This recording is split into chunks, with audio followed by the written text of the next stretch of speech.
Welcome to Ending the Stupid Gender War.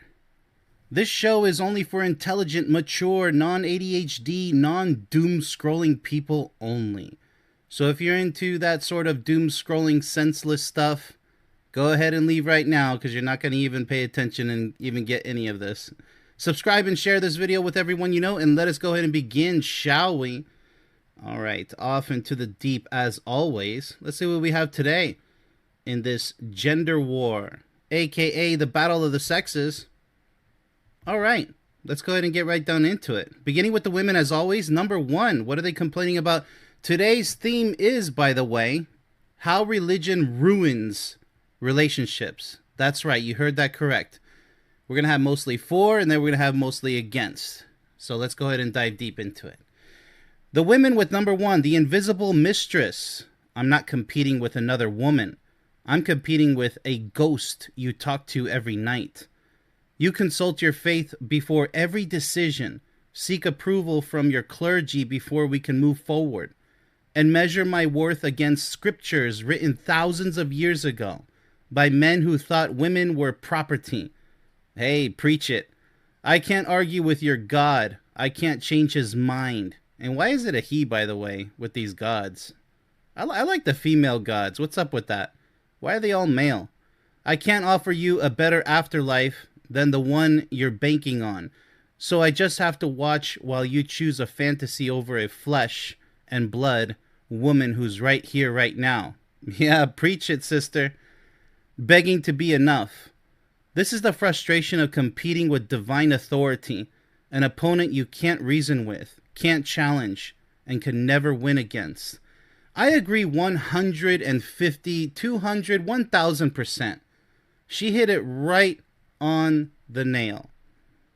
She really did. This is really a banger point right here. What is it with religious people that they just can't... You're not fit for a relationship if you're putting your faith above your partner. I don't care what your faith is. What about your faith in your partner? That should be the only faith that should even matter. Even in my book, I specifically put one small sentence there, which I'll go ahead and spoil it for you. You should love your partner more than any god that you may worship. That's how deeply in love you have to be. You have a problem with that? You got a problem with that? Don't be in a serious committed relationship. Unless you both are extremely religious. That's the only way that's going to work. She's complaining because she's like, well, where's the love? Where's the respect? You know, I have a great problem with religion. I'm an extremely happy person because I choose to be. I respect others naturally because that's what a human, look up the definition of being human. That's what a human is supposed to be. You don't even need a dictionary to know what you're supposed to be in this life. Do I have to be harsh with others when I feel it's important? Absolutely. You know, you have to. Otherwise, who's going to do it? Who's going to carry out the dirty work? And I mean legal dirty work. Not for you guys out there who want to test what I mean by that. But yeah, I have a lot of offense, taken by religion. I haven't met one single religious person who respects my belief that I don't believe in what they believe in. I don't call myself necessarily an atheist, although it makes it a little bit more easier to explain. I just believe that there's a mystery in life that none of us know. But hey, you're capable of believing whatever you want. You're not offending me by that. It's how you treat me or mistreat me that I have a problem with. You know, this holier than thou. If you don't worship what I worship, then you're below me. Oh, I'll pray for you, bro. You're going to hell, blah, blah, blah, blah, blah. So yes, absolutely here. I agree with her 1000%. Let's go ahead and move to number two. There's not much I can say about that. It is what it is. You're dealing with an absolute idiot, a religious idiot at that. So number two, the shame inheritance.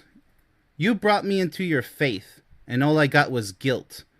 Guilt for wanting sex before marriage. And there's nothing wrong with sex before marriage. I highly encourage it.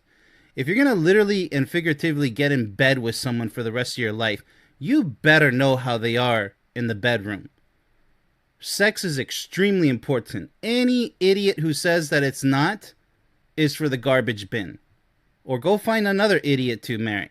That's the way I see it, because so many times you get married with your partner out there. There's so many marriages that fail because they're not sexually compatible. They find out after the wedding. Maybe even on the honeymoon, like, oh, wow, she's not exactly what I thought she was going to be, or he's not exactly what I thought he was going to be. There's so much I can say about that, but hey, your guys' fault for being stupid and not having a good test drive or 2 or 3 or 4 or 5 before you decided to put a ring on it. It's your guys' problem. You guys failed the test. What do you do when you buy a car? You got to test drive it, right? Oh, but we're not cars. It's the same concept, you moron. You test things. When you're going to buy a home, you have to have a what? Come on, genius. A walkthrough. Introduce the home. Make sure there's nothing wrong with it. Inside and out, the plumbing, etc. Outside and inside. Oh, no, I'm just going to buy it, and then find out what's inside later. What an idiot. All right. So that's what sex, after marriage is. A bunch of idiots who don't even know who they're getting into bed with, figuratively and literally. So guilt for having desires, guilt for asking questions, guilt for being human. That's what I'm saying. You said religion would save me. It doesn't save anything, but it actually wastes your time. But it just taught me to hate the parts of myself you claim to love. Isn't that sad? Isn't that sad when your supposed, good faith religion does such nasty things to humans trying to be real humans? Isn't that shameful? Shame on you, religious people, I swear. You guys got to keep that stuff to yourself. Go find somebody just like you and you'll be fine. But don't be mixing with people like who are not sure, they're on the fence about religion. Don't be trying to convert them and waste their precious life and then lay the hammer down on them with your judgment and your abuse. You said religion would save me, but it just taught me to hate the parts of myself and that you claim to love. Okay. I was freer before I met you. Absolutely, I agree with that. I was happier before I prayed. Absolutely, you don't need prayer. All you need is hope and good intent, good intentions. You didn't save my soul, you imprison it. Absolutely. I had a nasty narcissistic mother who in the end put her faith above her own child. Disgusting behavior. I didn't even recognize who she was anymore. And you know what? I'll be fine. Because I learned to accept it many, many years ago. That religious psychos will always be religious psychos. If they're at that level, by the way. You might be a religious sane person. Not a psycho yet. Or maybe not a psycho at all. Kudos for you. But I met way too many religious people who are complete insane psychos. Take it as you will. That's my personal experience that you can't take away. You imprison it. And now I have to escape both you and your God to find myself again. This is the experience of women who entered a faith for love and found only self-loathing, watching their identity slowly replaced by doctrine. Absolutely. Also lost my sister through religion, brainwashing religion as well. She claims to be a devout Catholic. What a joke. What an absolute joke. Religion really ruins people. It's not for everybody. If you want to be somebody who lives in a cage and, a cave or a cage and practices your religion, go ahead. That's called freedom. I support freedom. But don't be imposing that crap on everybody else. I call it crap because when you impose it on people, now it's garbage. It's crap. Stop it. You got to respect your partner. I don't know how it's going to work out, but if your partner isn't religious, don't be trying to convert them to what you believe in. And good luck with that relationship because I don't think it's going to work. Because I know how extreme religion is. On all levels. Even casual Catholics and Christians and Muslims. Yeah. And Jewish people. No. It always turns extreme. It's just a matter of time. I haven't met one person who respects everybody else's beliefs or lack of beliefs. It's like football. There's a team for all religions and they're all killing each other. That's all it is. My religion's better than yours. You're wrong. I'm right. Blah. What a waste of life. Number 3, the hierarchical hell. Your religion doesn't see me as your equal. That's the problem. That's what I'm talking about. with religious psychos. It sees me as your helper, your supporter, your weaker half. That's the problem. Every sermon, every scripture, every conversation with your family reinforces that I am beneath you, holier than thou, in the cosmic order. You say you love me as a partner, but your God loves me as an afterthought, and eventually your God's opinion wins. It always does, doesn't it? Stupid and pathetic, I swear. I can feel your respect for me eroding. Yep, there is no respect at that point. Imagine all these imaginary things in his head, and you're right there in the flesh and blood, and he's like, you don't stand a chance against my God. Well, how about a divorce, honey? I don't even know why I married you in the first place. Disgusting filth, I swear. Replaced by a patronizing tolerance. You don't want a wife. You want a congregation of one who bows to the same authority you do. That's all it is. Just trying to play their God role, you know. That's all it ever amounts to. You know, that's why their gods are all males, you know. It's just like, what is it in the Christian Bible? It says women are not allowed to speak in the church, and they'll try to defend that. There's a lot of disgusting things in the Bible. Absolutely disgusting, inhumane things. It's not a good book, in my opinion. And I have the right to my opinion. Thank you very much. Don't be arguing with me. I'm not interested in your silly, rambling, psychotic arguments about why religion is necessary for morals and blah, blah, blah. What religion do the animals practice when they treat each other with love and respect? I'm not talking about predators, by the way. Does a bunny have to have a religion in order to... Oh, but those are animals. They don't count. No, stop it. Just shut your mouth, please. No argument there. All right, so let's continue on here. The same authority you do. This is the rage of being spiritually demoted. Watching a partner's faith slowly justify inequality and erode the foundation of mutual respect. Once again, respect. Without that, there's nothing. There's no trust. There's no love. There's nothing. Like I said, in order to conclude these three arguments by these beautiful women here, beautiful thoughts, I'm going to say, go with your own people. Stay with your own people. So the religious with the religious, atheists with other atheists, if you can somehow miraculously make it work, which I highly doubt, maybe you'll last maybe 5-10 years max. But if you last any longer with a non-religious person with a religious person, good luck with that. I don't think that's common at all, by the way.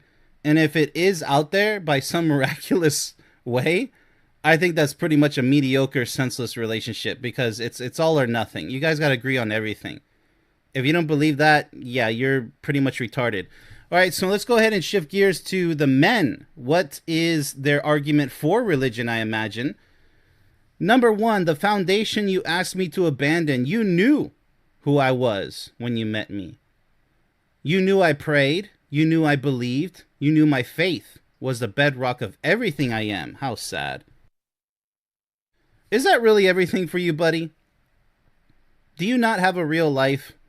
Nothing against religion, but do you not have anything else going for you, man? You called it sweet, grounding part of your charm. Okay. Now it's controlling and archaic. Well, there's nothing wrong with archaic, things, but I mean, it's just the way you practice it, right? You want me to discard the compass that's guided my entire life. Well, didn't you have parents who guided you? I don't think it was the scriptures. I think you learned that because your parents taught you. I kind of disagree with that, but hey, you're entitled to your own belief because it somehow points in the direction you don't like. I can't separate myself from my beliefs any more than I can separate myself from my bones. Oh, come on, stop it. Stop it, man. Your bones are literally attached to you, and they actually do exist. There's no fairy tales there. You didn't fall in love with me. You fell in love with a version of me you hoped would eventually abandon himself for you. Okay, well, that's what I'm saying. You're the idiot here. You're literally the dumbass who agreed to the relationship with her knowing that she doesn't agree with your crap, your religion. So you're the idiot here. Why are you blaming her? Don't you know who you're getting into a relationship with, buddy? Don't you know? Don't give me excuses. Well, yeah, she's trying to take me away from my religion. Mommy, help me. God, help me. Stop it. Grow up. I don't know if that's possible, though. This is the wound of feeling that a partner who once accepted your faith, Well, that's what you thought. Apparently, you didn't know her as well as you thought you did. That's your fault, buddy. Now demands you to amputate it with their Look at the amputate. Look, it's always violent words, isn't it?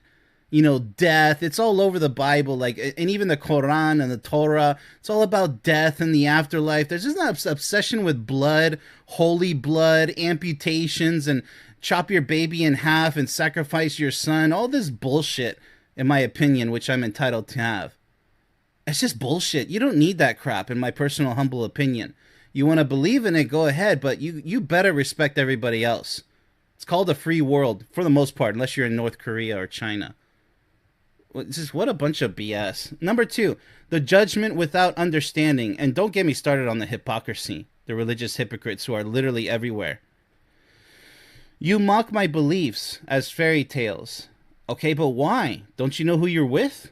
Reduce my prayers to superstition. Well, you better be prepared for that, man. It's like a yogi saying that, hey, I exercise. A lot of people are going to laugh at you and not call it exercise. Does that mean you should stop practicing yoga? No. If yoga works for you, call it exercise, which it is, by the way, and continue practicing it. Same with your religion. Stop crying all these, this entire big red sea of tears, these bloody tears over it. Like, grow up, dude. You're not Moses. You're not Jesus either. Like, stop it. All right, so reduce my prayers to superstition and roll your eyes when I mention my faith community. Yeah, I mean, do you spend so much time with your faith community over your partner? Because I sense that that's what the problem is. You're putting your partner secondary or the dead last, below your faith community, your pastors, the priests, the entire faith itself. Like, you're not going to survive in a loving relationship like that. Like, stop with the bullshit. Seriously. You demand I respect your feelings, your identity, your worldview. You have to. You have to. But if she doesn't end up respecting your worldview because you're acting like a religious psycho and a religious extremist, don't blame her, buddy. It's your fault. You're the one spazzing out over the littlest things. But mine is apparently fair game for ridicule. That's your fault. Should have known who you're getting into bed with. Figuratively and literally, I sit silently through your criticism of everything I hold sacred. That's your fault. And the one time I ask for the same courtesy, I'm oppressive. Well, then makes me believe that you are acting oppressive. You don't want mutual respect. You want surrender. You want me to abandon my truth so yours can be the only one in the room. Why don't you remain celibate? Why did you mess around with a woman who you should have known would have problems with your faith? That's your fault. Accept responsibility for your own actions. Don't be blaming the woman for everything. That's your fault, buddy. This is the bitterness of one-sided tolerance. You sound mighty one-sided. Where a man's faith is, oh, stop with the man. Come on. It's a man's faith. This is a man's Mustang. It goes from 0 to 50 in about 5.2. Like, shut up, dude. Man's faith. What about a woman's faith? Why is it always about the men? A man's faith. Why can't you just say your faith is treated as bigotry while his partner's beliefs are treated as sacred? It depends. I consider what I believe to be sacred, but not on the level of, oh my goodness, I need to write a Bible over it. No, I don't need a scripture to write to describe what I believe in. I don't need, the Elder Scrolls and the Dead Sea Scrolls or whatever. I don't need any of that crap.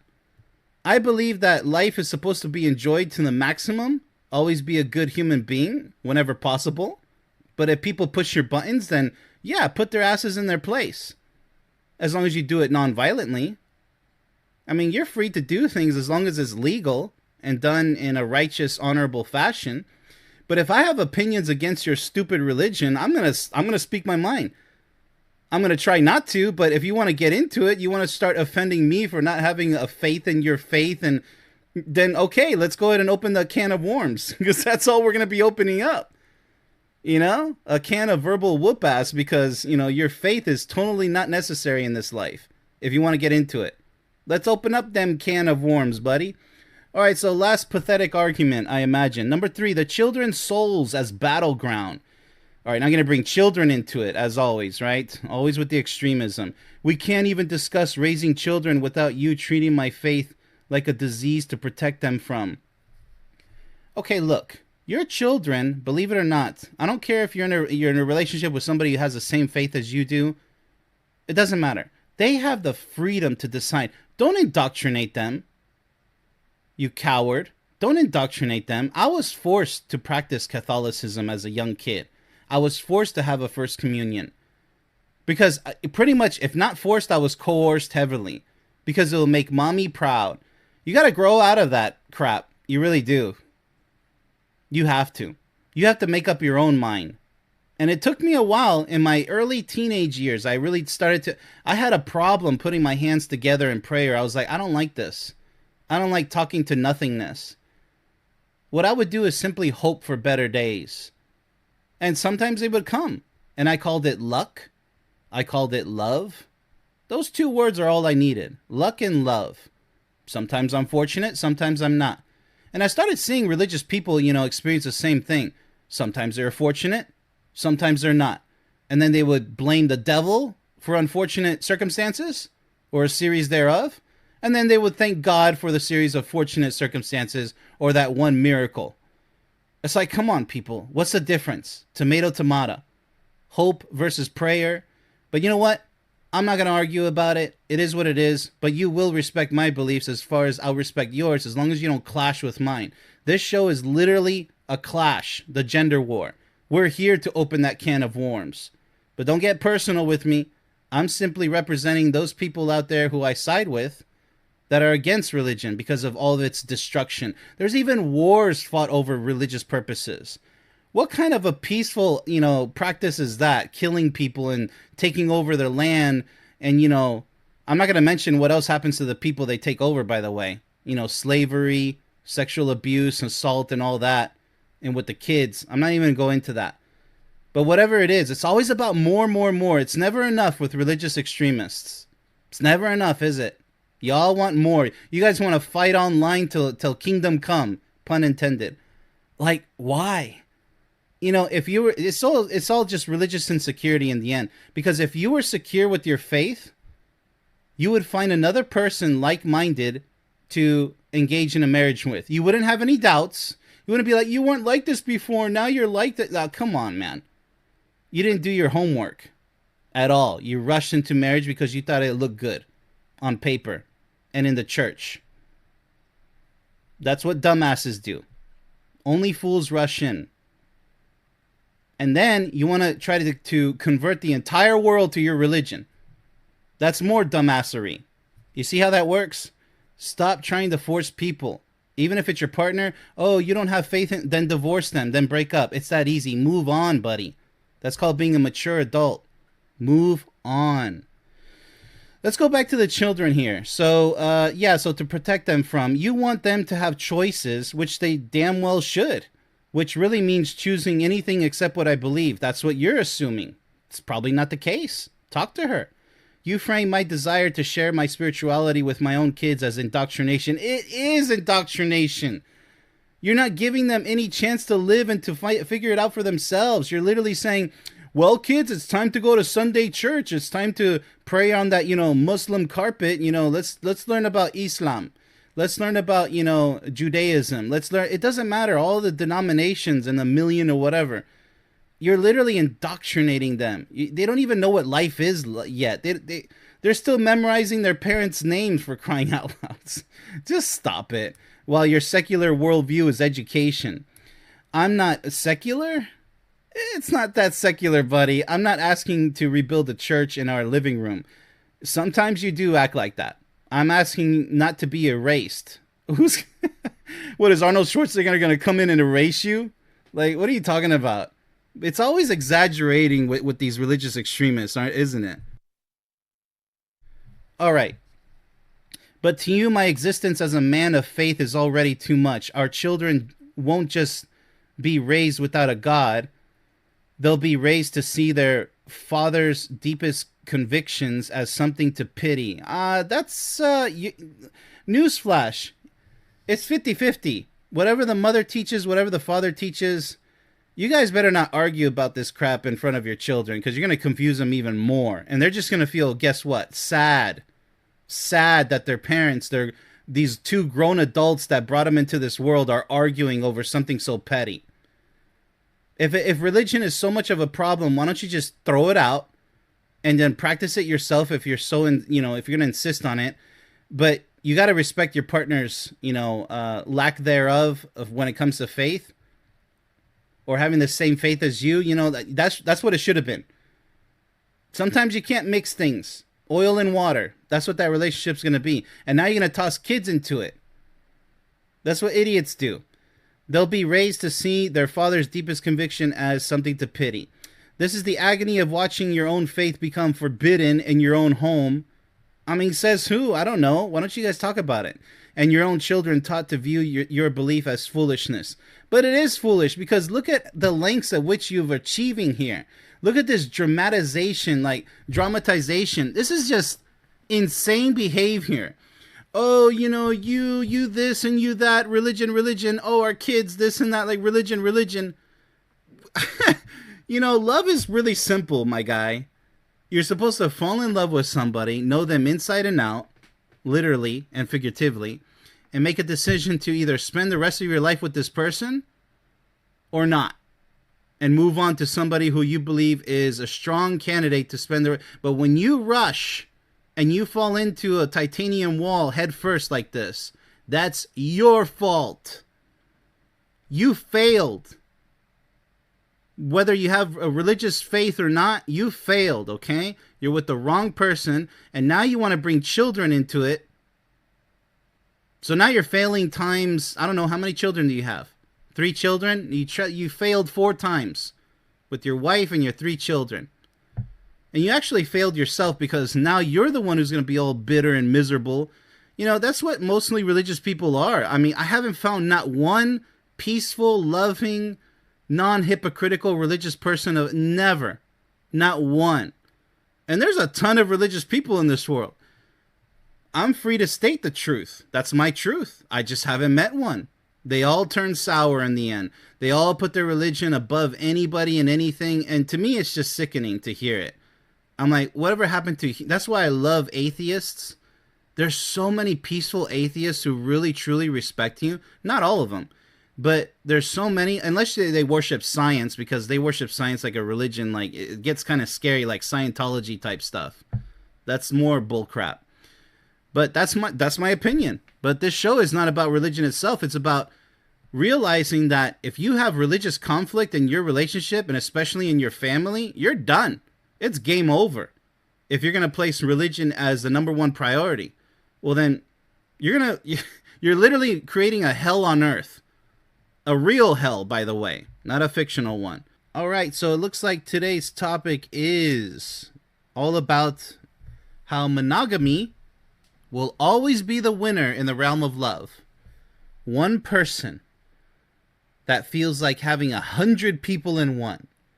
That's true love. An unbreakable, eternal, everlasting, out of this world level of love.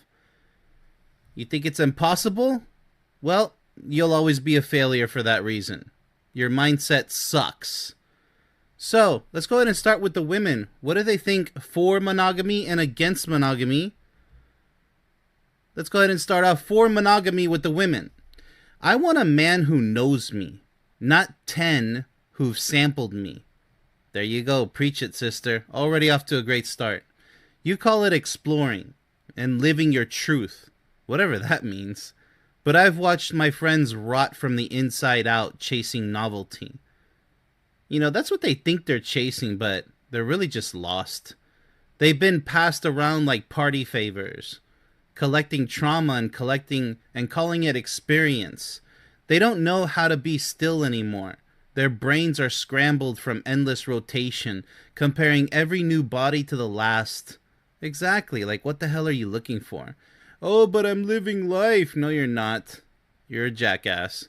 Always chasing a high that dims with every partner. Exactly. I want depth, not breadth. I want to be known, not just entered. Yeah, exactly. I mean, what she's saying here is 100% true. You can keep your body count. I'll take one man who actually sees me when he looks.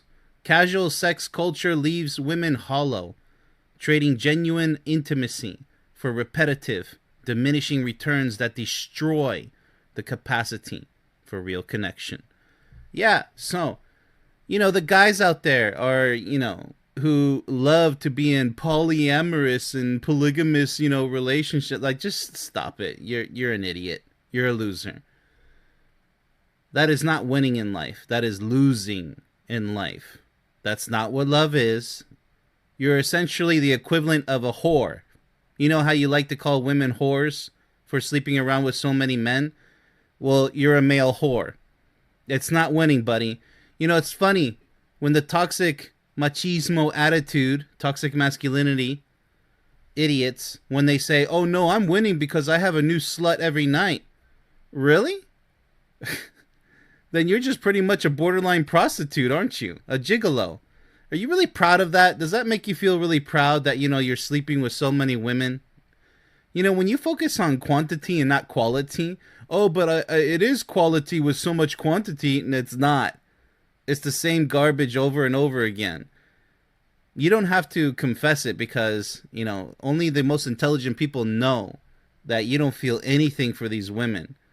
And you think you're living large, but you're really deep down inside terribly alone. You feel lonely, but you're not alone. So you can go ahead and just live your live your life in denial of that fact. It's true. You're not happy. Because if men were really happy sleeping with so many women, they would settle with one. Just one. Because they found her. That means you haven't found her yet. All those women have amounted to not one real, solid relationship that's worth living an entire lifetime for. One woman that captivates you for an entire lifetime. That is true love. That's true power right there. But by all means, let's go ahead and take a look at the women who are against the truth of monogamy being the only way to happy true love. Marry one man and watch what happens. He stops trying. That's not the case for everybody, sweetheart. The romance dies. Well, it's just as much your responsibility as it is his. You become an appliance he occasionally uses. Lots of women do the same thing. I watched my mother shrivel in a faithful marriage while my father took her for granted for 40 years. That's her fault. Sorry to tell you, but that's your mother's fault. 40 years miserable. You can't point the finger at, your father anymore or men in general. That's her damn fault. 40 freaking years. I don't care if it was 10 years. That's entirely her fault. Monogamy isn't sacred. Yes, it is.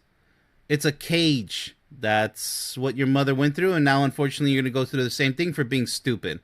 That is built to keep us compliant. Who's making you comply, sweetie? What are you talking about? A cage and compliant. Way to pull out the victim card. The victim mentality means that you're immature, you're weak-minded, and weak-spirited. You're not ready for love. In fact, you don't even have any... If you had any clue what true love was and is, you wouldn't be talking with all this garbage coming out of your mouth. I'll take a rotation of men. Wow, sounds like a new whore. Ladies and gentlemen, we got another whore. Just like the male whores. Great job. Just go ahead. Get a bunch of cock. See how that feels. In all the holes. Just treat your body like what? I'm sorry. What do the feminist extremists complain about? Oh, you're objectifying me. And here we have an idiot woman objectifying herself. I'm just going to sleep with a bunch of men. Get a lot of penis. Because that's all it's going to be for you. It's not love, sweetie. That's not love. You're just whoring out your body because you think that that's what happiness is, and you're too scared to trust and to commit to one man. That's your problem. It's a personal problem that's really deep, psychologically and spiritually within your body and mind. So here you are training yourself to be another loser.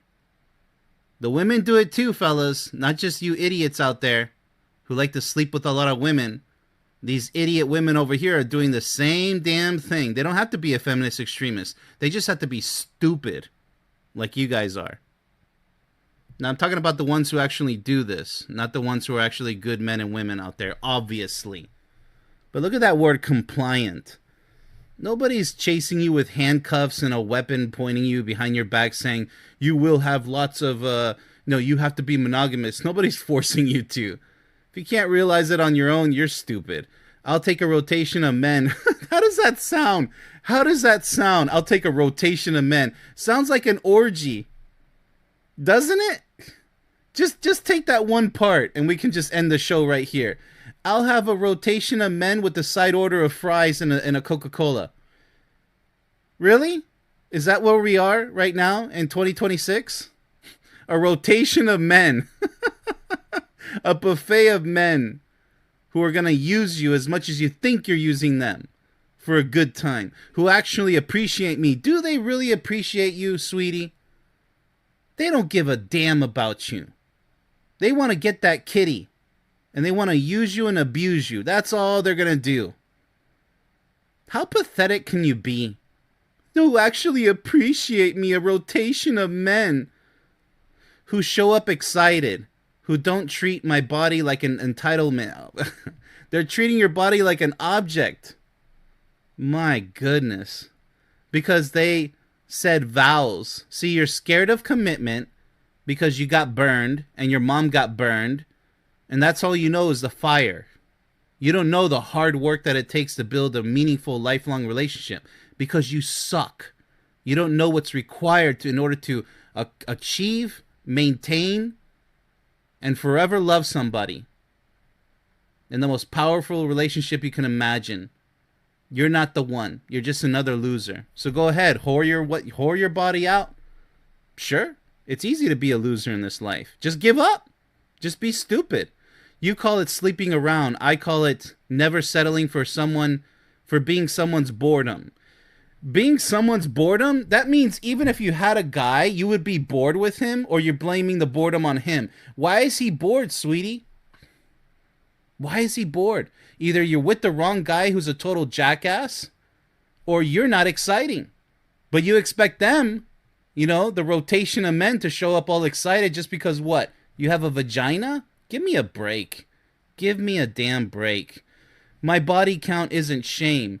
It's a catalog of moments. Yeah, rotation of men. What a catalog. Cheap catalog. I actually felt alive. Do you feel alive, though? Do you? Doesn't matter how much you get penetrated, sweetheart. You're not gonna. It's gonna make you feel dead after a while. But good luck with that. Let's see how you're doing in 10 or 20 years down the road. Let's see how you're doing. You'd end up all alone with a cat and a vibrator. Monogamy often becomes a trap where women are taken for granted. No, they're not. No, just shut up. You gotta shut it right now, man. Monogamy is so beautiful when it works. When you're driving in your car, I hate this car. Well, then go get it fixed. Or go sell it and get another one, right? But if it's something that you can fix and you don't give it a chance, that's your fault. Because you keep switching cars, right? Especially if they're clunkers. But things can work. You don't always have to just change it, exchange it. I imagine these spoiled kids who they grew up with, so many gifts. They don't have appreciation for something or to try to fix something. I don't know how that works. I don't care to find out how it works. I'm going to pay somebody to fix it. That's fine for some things that it's out of your hands, that you don't have patience for. But my goodness, damn it, learn how to fix something in your life. Otherwise, you're going to be bitching all the time saying, all the men suck because I have a handful of bad experiences and I heard a lot of bad things and I'm a complete dumbass and I don't want to try to make it work for myself because I'm worthless. That's what you're telling me. You're telling me that you're worthless. You're not going to be that real life Snow White, Cinderella. That stuff is real, not the stupid cartoon and none of that animation. No, I'm talking about real life fairy tale. It's way better than anything Disney can come up with. But you don't want it, do you? Because it's easier to be a quitter than to work your ass off to be a winner in this life. Everybody can be a quitter. Just keep pointing fingers, honey. All right. So while non monogamy allows her to remain desired, pursued, and it's all an illusion, it's all an illusion, and valued, oh, give me a break. None of these guys are going to value you. They just want to, you know, use you for the cushion and the pushing. That's all they want. Frontwards, backwards, sideways, and you're going to get sick of that. You're going to get sick of it because none of these guys, none of these a-holes love you. On her own terms. You think you're on your own terms with your rotation of men.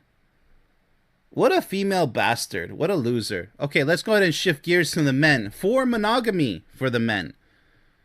I've had my phases. I've woken up next to strangers whose names I didn't remember. That's what it is. Felt that hollow victory of another notch. And I'm telling you, it's ash in your mouth. Well, it's kind of worse than that. Sleeping around doesn't feel anything. It just temporarily distracts from the emptiness. Exactly. What was I saying? I want one woman who knows my body and my bullshit. Well, I understand that. I want the kind of sex where you don't perform, where she knows exactly where to touch you, where laughter happens mid-stroke and nobody cares. Yeah, just carefree, enjoy the moment, right? You can't get that from a rotation. You can only get that from years. Monogamy isn't limitation. It's depth. And depth is the only thing that actually satisfies. Casual sex, if you can call it that, by the way, that's so stupid, is ultimately unfulfilling, a repetitive cycle of empty conquests that can't compete with the profound intimacy of a deeply known long-term partner. Precisely. 100 women in one. That's what true love feels like.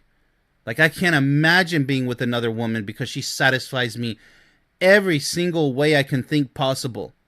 I don't even know what to ask her, to do to me anymore. And I don't even have to ask her to do it. She wants to do everything that I fantasize about.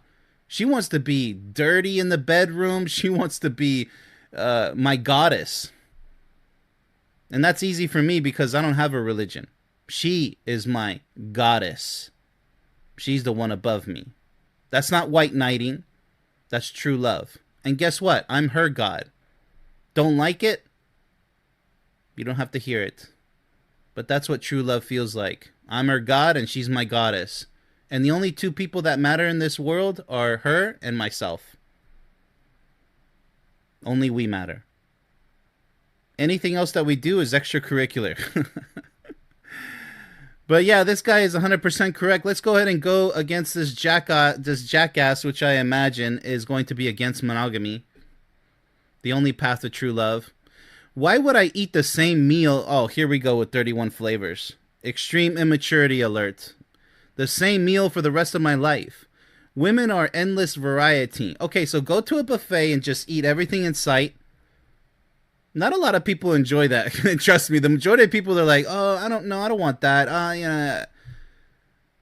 It's, instead of going to a restaurant knowing exactly what you want from the menu, it's not, you can't even really compare that. You know that? I mean, I see the comparison, but it's really naive. It's extremely naive because that's not exactly how love works. You could have a plethora of women, but in the end, you're going to have to choose which one you really like anyway. Either from the women you've already been with or another new woman in general, right? And that's the problem. After all the women, it just proves that you have no freaking idea what you want. Oh, but I have to try them all to know what I want. Do you really? I mean, a vagina is a vagina. Yeah, but some are tighter than the others, and some are more intelligent, minded, and did you have to get so many wrong in order to find the one that's right for you? When you go car shopping, do you have to have I have to know what it's like to drive a BMW, a Mercedes, a Fiat, whatever, a Kia, whatever. I have to drive all the different cars in the world to know which car. No, you idiot. You already know what kind of car you want. Maybe you go through a few of them, right? But you got to get it. The least cars that you have to go through, the better. Because that means that you're really using your brain in that thick skull of yours. You're really thinking about it. You're not trying to waste precious years of your life putting yourself in potentially dangerous situations because you don't know exactly what you want. You got to be a sniper, not a machine gunner in life. When it comes to love, you better be pinpoint, 100% bullseye accurate. Otherwise, you're an idiot. A total goofball who doesn't know what they're doing. And you know what happens to idiots who have no idea what they're doing? They run into major life problems down the road. I'm talking bad problems. It's a laundry list, in fact. But let's go ahead and give this jackass a chance here. So women are endless variety. Different bodies, different energy, different sounds, different everything. All right, so you're a male whore. I got it. Monogamy is a religious relic. No, it's not. Like, stop it. I'm not even religious, and I believe 100% in monogamy. In fact, it shouldn't even be called monogamy. It's just the way true love works. So now what? Where's your defense? Your Honor, I rest my case. From a time when we needed to track paternity and contain property. Look at these cheap excuses, you know? It's a relic. That's why oh, come on, man. We're past that. You're past that because it's easy to be a loser, a male whore. I want to taste everything. Well, go ahead and go taste it. Taste all the kitties you want. Let me know how that goes. I want the tall one, the short one, the loud one, the shy one. Oh my goodness, man. That means you don't know what you want. You know, you're like a kid in a candy store. Mommy, I want it all. Buy the whole damn store. Spend hundreds of your hard-earned money on me, me, me, me. I don't know what I want. I want it all. Immaturity galore, I swear. I want to learn a new body every month. So do you buy a new car every month? A new house every month? Do you do that? Oh, no, you don't do that. It's too expensive, right? But the years of your life are cheap. So cheap that you can just have anybody you want every... You know, and then they pretend that they're going to have a new body every month. No, these guys end up getting desperate because the women aren't stupid. If you go for the airheads, even they will start to know that you're just a player. Because when they start asking about your past, unless you want to do dangerous, you know, one-night stands, which is pretty much prostitution at that point without the money. But they're going to want to know a little bit about, you know, you're not going to meet a woman and they're going to be like, yeah, let's F. And if you do, I feel really sorry for you. I mean, do you feel proud of yourself if that actually happens? You don't know anything about her. Yeah, let's just go to a hotel and F because I want a tall one this time. That's all you've become is pretty much half a prostitute, half a gigolo. It's nothing to be proud of, man. Any guy can actually go do that, and any woman could take advantage of you just as much as you think you're taking advantage of her. Any idiot can do that. Do you feel proud of yourself? Like, anybody can run somebody over with their car, but, I mean, should you actually do that just because you're pissed off? Or maybe you should calm down and actually drive legally insane, and maybe just go to an anger management class. Maybe you should solve that problem. But here, your problem is you don't know how to find somebody who's truly valuable. You're going out there picking up, you know, pieces of dirt when you should be looking for the gem, the one gem that you can polish yourself and really truly appreciate and say, I don't need another piece of dirt out there. I found an actual gem. I found a rose in the desert, and I'm proud of myself. It's the only rose I'll ever need because it's so powerful. It's so beautiful. That's something to be proud of. Anybody can go looking for scraps. You can even turn yourself into a scrap, which is what you're doing here. All the women that are going to be having sex with you are going to treat you like, yeah, I've been with him. He's okay. Oh, I don't care what she says. All right, tough guy. But there goes your reputation. Oh, I don't care about my... Okay, you don't care about your rep. But they used you. Keep that in mind. They used you as much as you used them. That's the way that game works. It's a stupid game, and it's really sad that people actually go for this. When people go for, you know, polygamy, when they go with multiple people, polyamorous even, which is really shameful, they're just admitting that they're, you know, losers, that they're not worth a real woman's precious life to spend with. They're not. You're not the chosen one. All right. So let's go ahead and continue with this bullshit here. All right, so he wants to taste everything. I want the tall one, blah, blah, blah. A new body every month. You call it commitment issues. Yeah, it's fear, buddy. Deal with it. It must be hard for you. I call it refusing to pretend one flavor can satisfy. Stop with the flavor, man. Mature people don't buy that. That excuse, flavor. I mean, just stop it. Satisfy a lifetime of hunger. So you're never going to be satisfied. So you're pretty much Mick Jagger. I can't get no satisfaction, right? So you'll never be satisfied. That's what you're saying to the world. I can be with 1,000 women, but none of them satisfy me for an entire lifetime because I got to go to the next one. How much more variety do you really need before you realize that you're the problem? Marriage is a death sentence for male desire. Is it though? Happily married men, they have the best sex because their partner wants to please them every single day. They want to, not because they have to. When you find a woman who can want to do that to you every single day, everything you could possibly imagine, and to never give up on you in the bedroom and out of the bedroom, to always be faithful to you, to always want to be your everything, that woman is more precious than anything in this world. Gold, money, kingship. You want to be the king of the world? Find a woman like that, because they're out there. Now, are you worthy to be by her side as a king? With her, your queen? Are you? Are you worthy to sit on that throne? Because right here, you're just a little peasant. You're like a thief. That's all you're doing. You're just stealing other people's time. And they're stealing yours. You're petty. You're worthless. That's all it is. Sure, you can have some fun for a while, but it's going to get very bored very fast. Very boring. You can go to the club and you can get drunk. Go ahead and do that multiple times a week, multiple months, multiple years. See what kind of path, at the end of that path where you're going to end up. See what that dead end looks like. Yeah, let me know when you get there.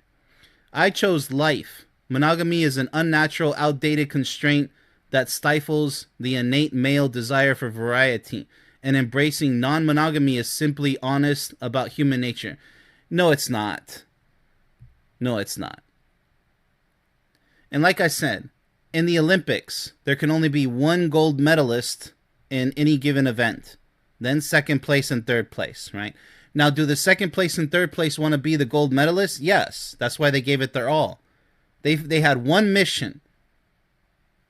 And that's what they strive to do. It's similar in the realm of love.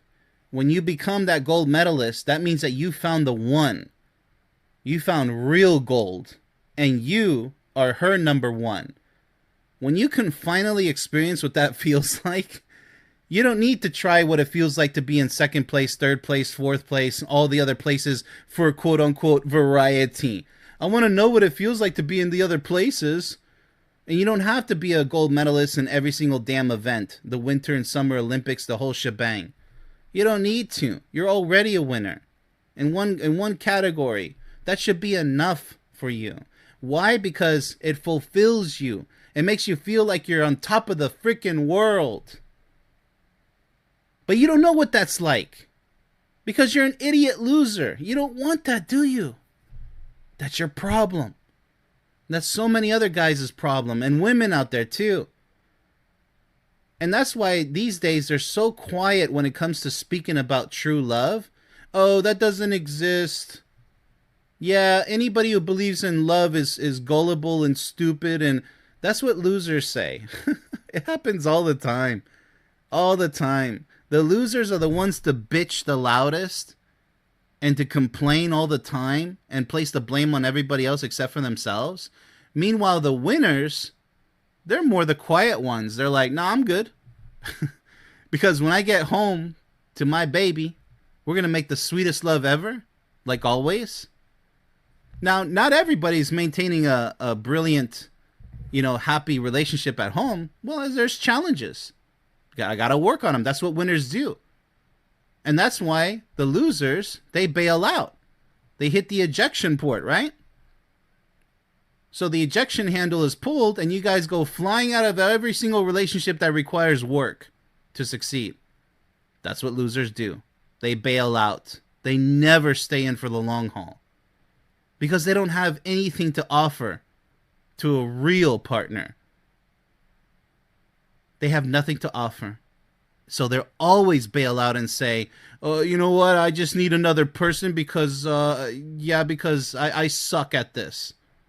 Yeah, that's why you suck. Because you can't hold one person for the rest of your life to love them with all of your heart and soul. You are the problem. You suck.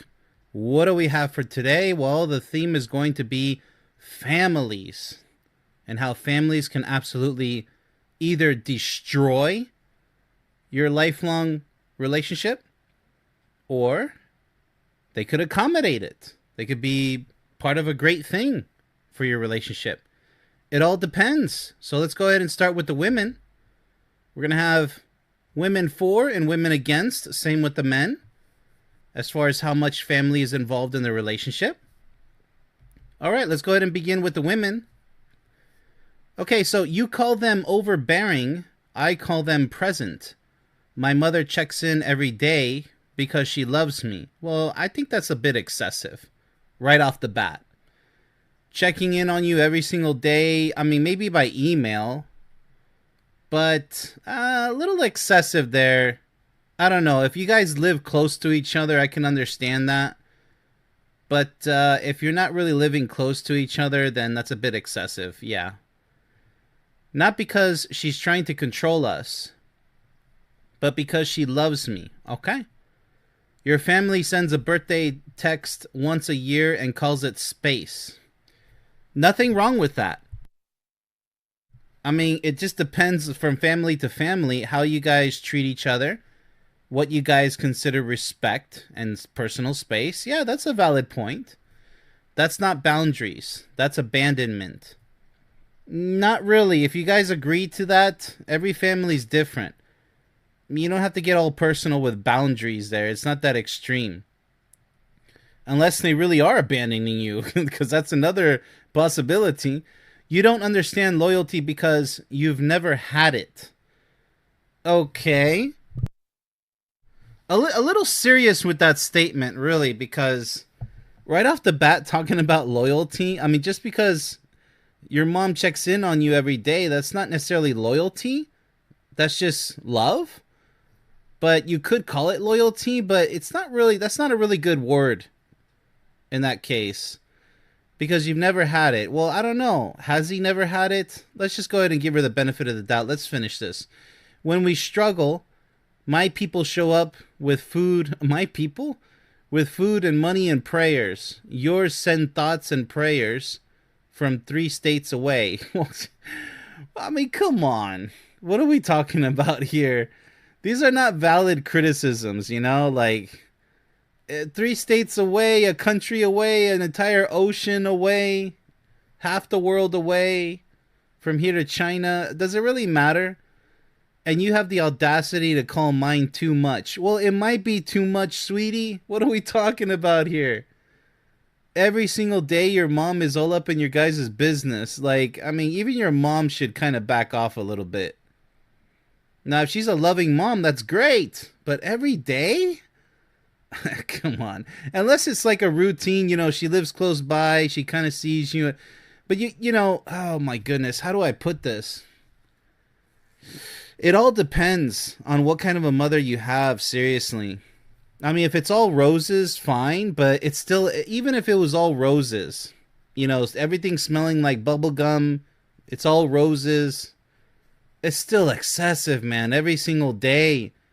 That means your mom doesn't have much of a life. You don't have much of a relationship. Seeing your mom every single day, seriously? You're not protecting our unity. You're isolating me from the only safety net I've ever known. You're not ready for a long-term relationship, sweetheart. No, I'm trusting my instincts on this one. No. What are you talking about? You're a mama's girl. That's a mama's girl right there. You ever heard mama's boy? Well, this is a mama's girl. You still have the pacifier in your mouth. Like, even if she's a loving mother, come on, man. Like, and look how you're talking to your husband here. That's not really a respectful tone. I mean, why are you bashing down on his family so much? Just because they're 3 states away and they have an agreement to talk to each other maybe once a year. I don't know. There's a lot of families that have that arrangement. It doesn't mean it's necessarily wrong. I think that's way too little once a year. That's hell of a way too little. But, you know, there's a balance dial that you guys have to dial in. But every single day with your mom, I mean, unless you guys live in the same residence or you're next door neighbors, or maybe she's down the street in the same city. But I mean, I don't know any mother who wants to see their child every single day. Actually, I do. But even she knows that it might be a little too much. You know, hey, let me check on you maybe a few times a week since we're in the same city. That's more logical. And if you stop by for some cookies, sure, you can stop by. But usually that's because, you know, your son or daughter is not really having the time of their life, you know? It's just too frequent, you know? Like, when you're truly in love with your partner, you don't frequent your parents daily. And you don't have them frequent you daily. That's just so in excess. I'm really concerned about her attitude here, though. The safety net. You got to develop your own safety net eventually. It doesn't mean your family is not good for anything. No.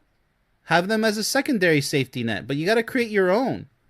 It's part of growing up. Your autonomy feels like a cage when it means cutting off everyone who actually gives a damn. What's with all this anger?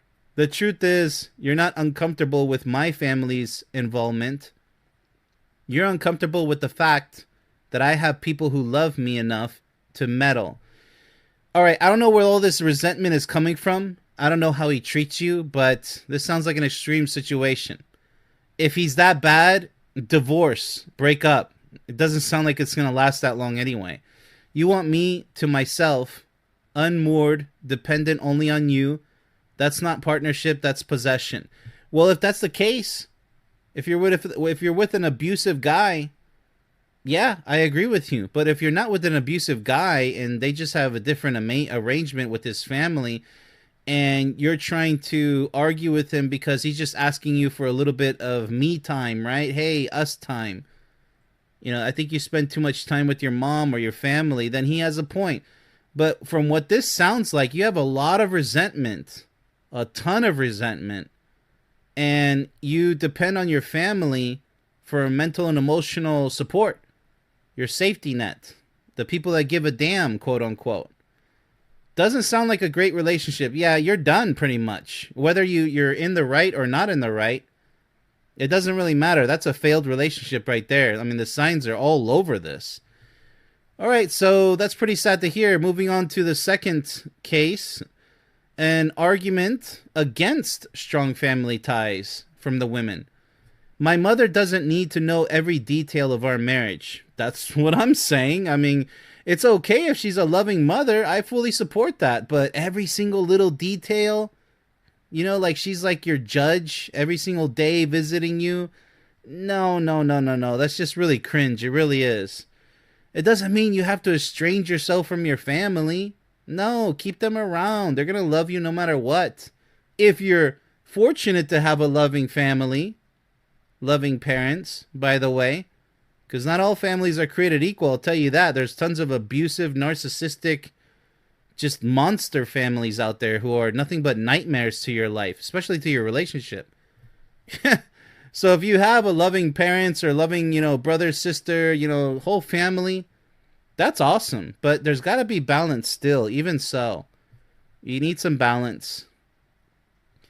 All right, so your family's content prying the unsolicited advice, the way they just stop by whenever they want. Yeah, you see, there's the problem. You see the problem there, people?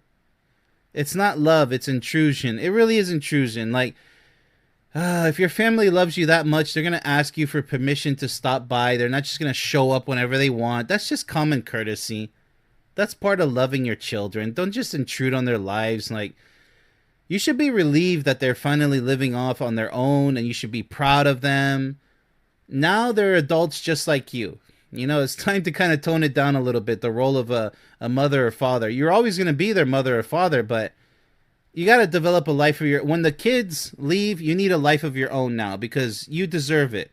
You spend all that time raising a healthy, child or children. Now it's time for you to come back to yourself, right? Doesn't mean you ignore your children. Nobody's saying that. It just means that they kind of take a back seat because they'll be okay. They got enough on their plate. They really shouldn't. Now, if they ever need your help, of course, go help them. If they ask for it, right? Check in on them sometimes. But don't come in uninvited, people. What the heck is that? No, that's not love.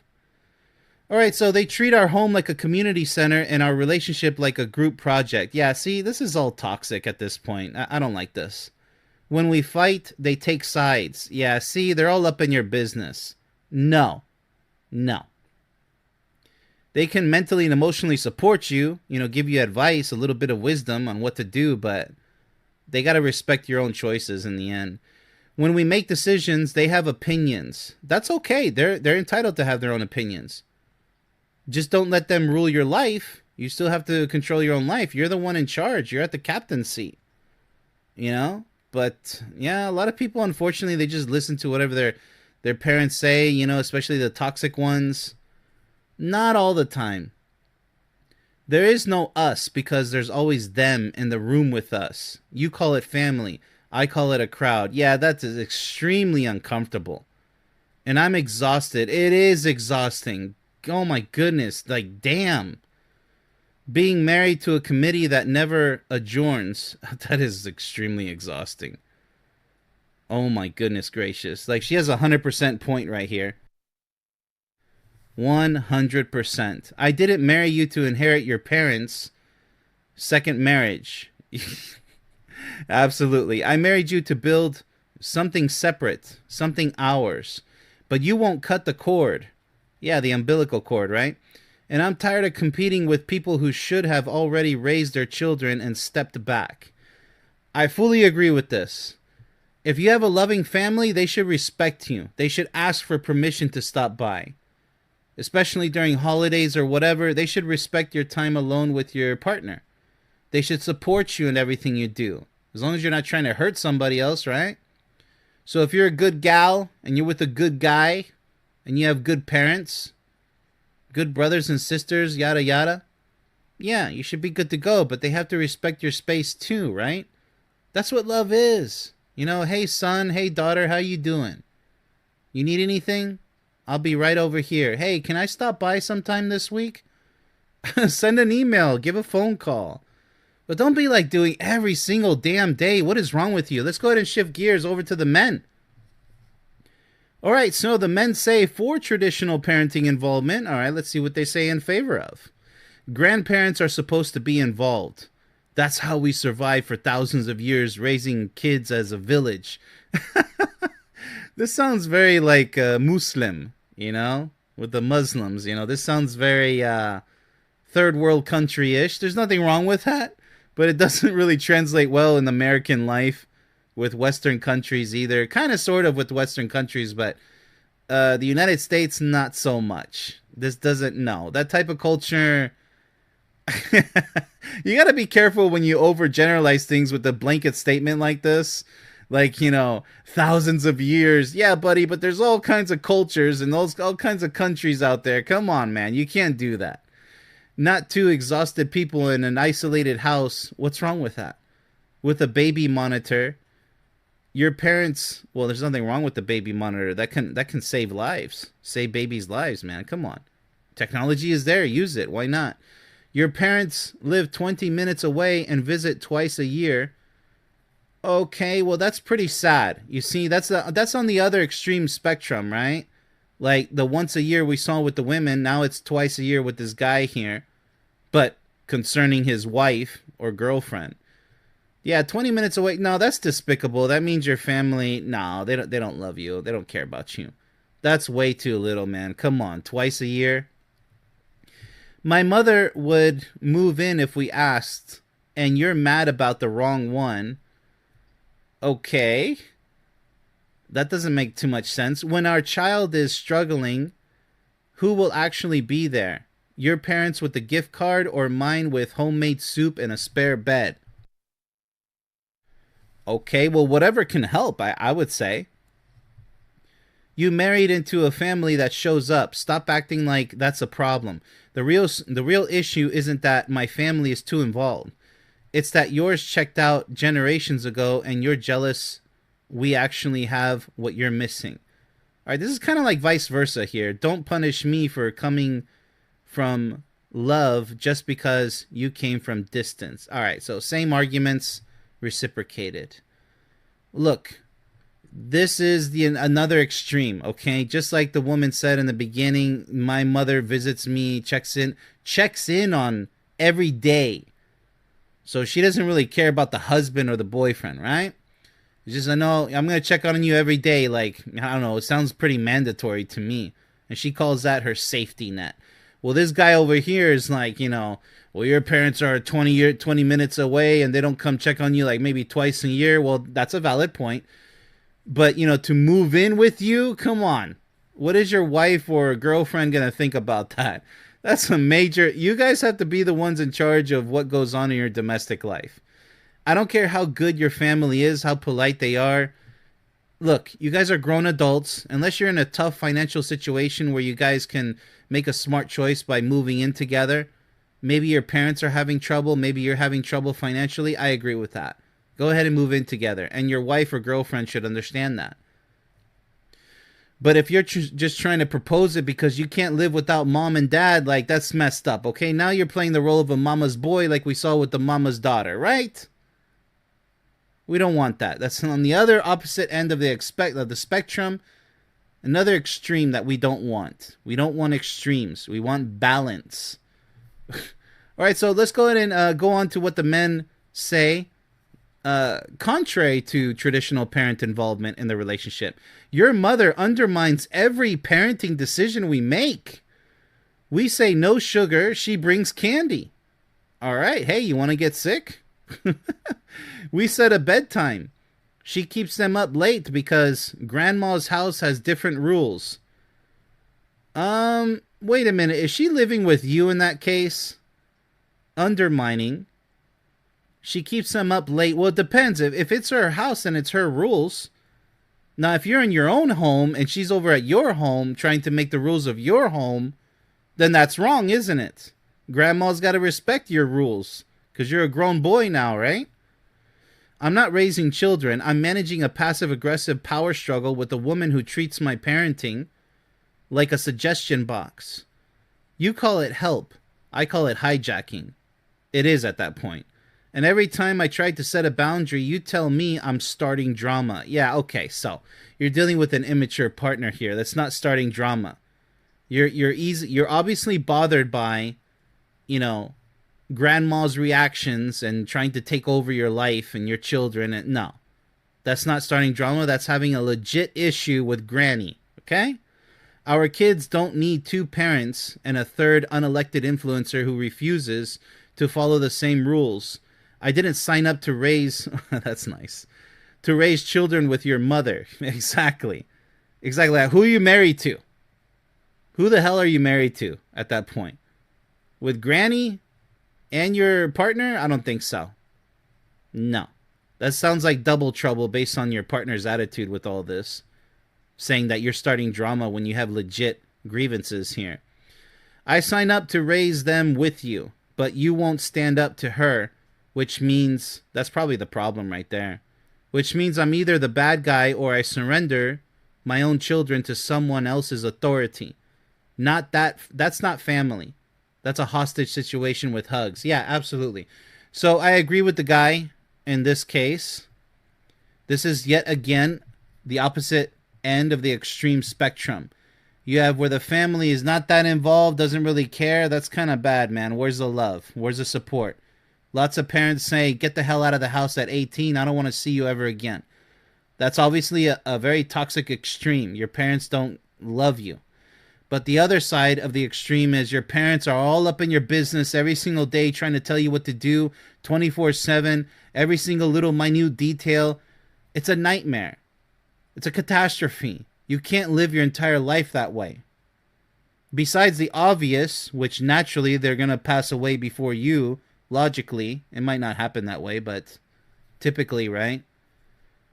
So you're not going to be learning how to make the relationship work with your partner by yourselves. If your parents are constantly, who's ever parents, by the way, or family members are constantly meddling in your guys' business. You guys are two grown adults. Figure it out. You guys should have your family members as support for whenever you need them, mentally, emotionally, maybe financially. But there's so many guys and girls out there, they get married and then they abuse their own families financially. I've seen that too. They take full advantage of that. They use their own parents as daycare centers. Hey, here's my kids. Take care of them all day. I don't know. I got stuff to do. Like, have you no shame? Your parents just finished raising your ass for how many years? And now you're just going to dump your kids on them like they're a freaking free daycare. What the hell is that? I understand, like, once in a while, if you're in a pickle. But, like, every single week, you treat your parents like a daycare and you barely ever say thank you to them? What the hell is that? That's crap. That's 100% crap. That's garbage. But it happens all the time. And then these days, you have a real sick thing going on where the children, they're not forced to estrange abusive parents, as in my case, by the way, but they actually estrange their parents just because. They create some false reasons to estrange their parents, and they call them, no, they were abusive when they weren't. They were this when they weren't. Like narcissistic parents when they weren't. My parents are narcissists and abusive ones. I know what that's like. But I take offense when somebody else claims that their parents, who are perfectly loving parents, I take offense when they call them abusive narcissists when in reality they're not. Like, who the hell do you think you are? I take offense to that.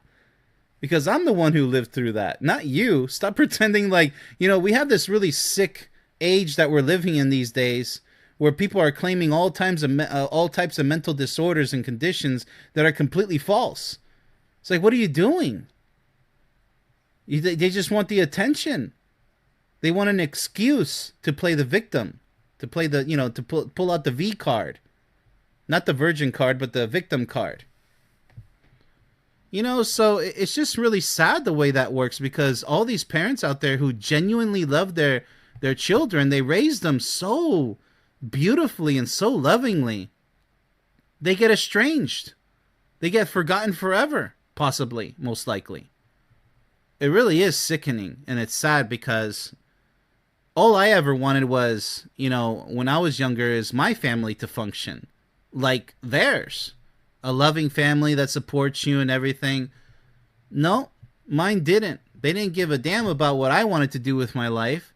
They had a cookie cutter plan for me, and I refused to follow through with it.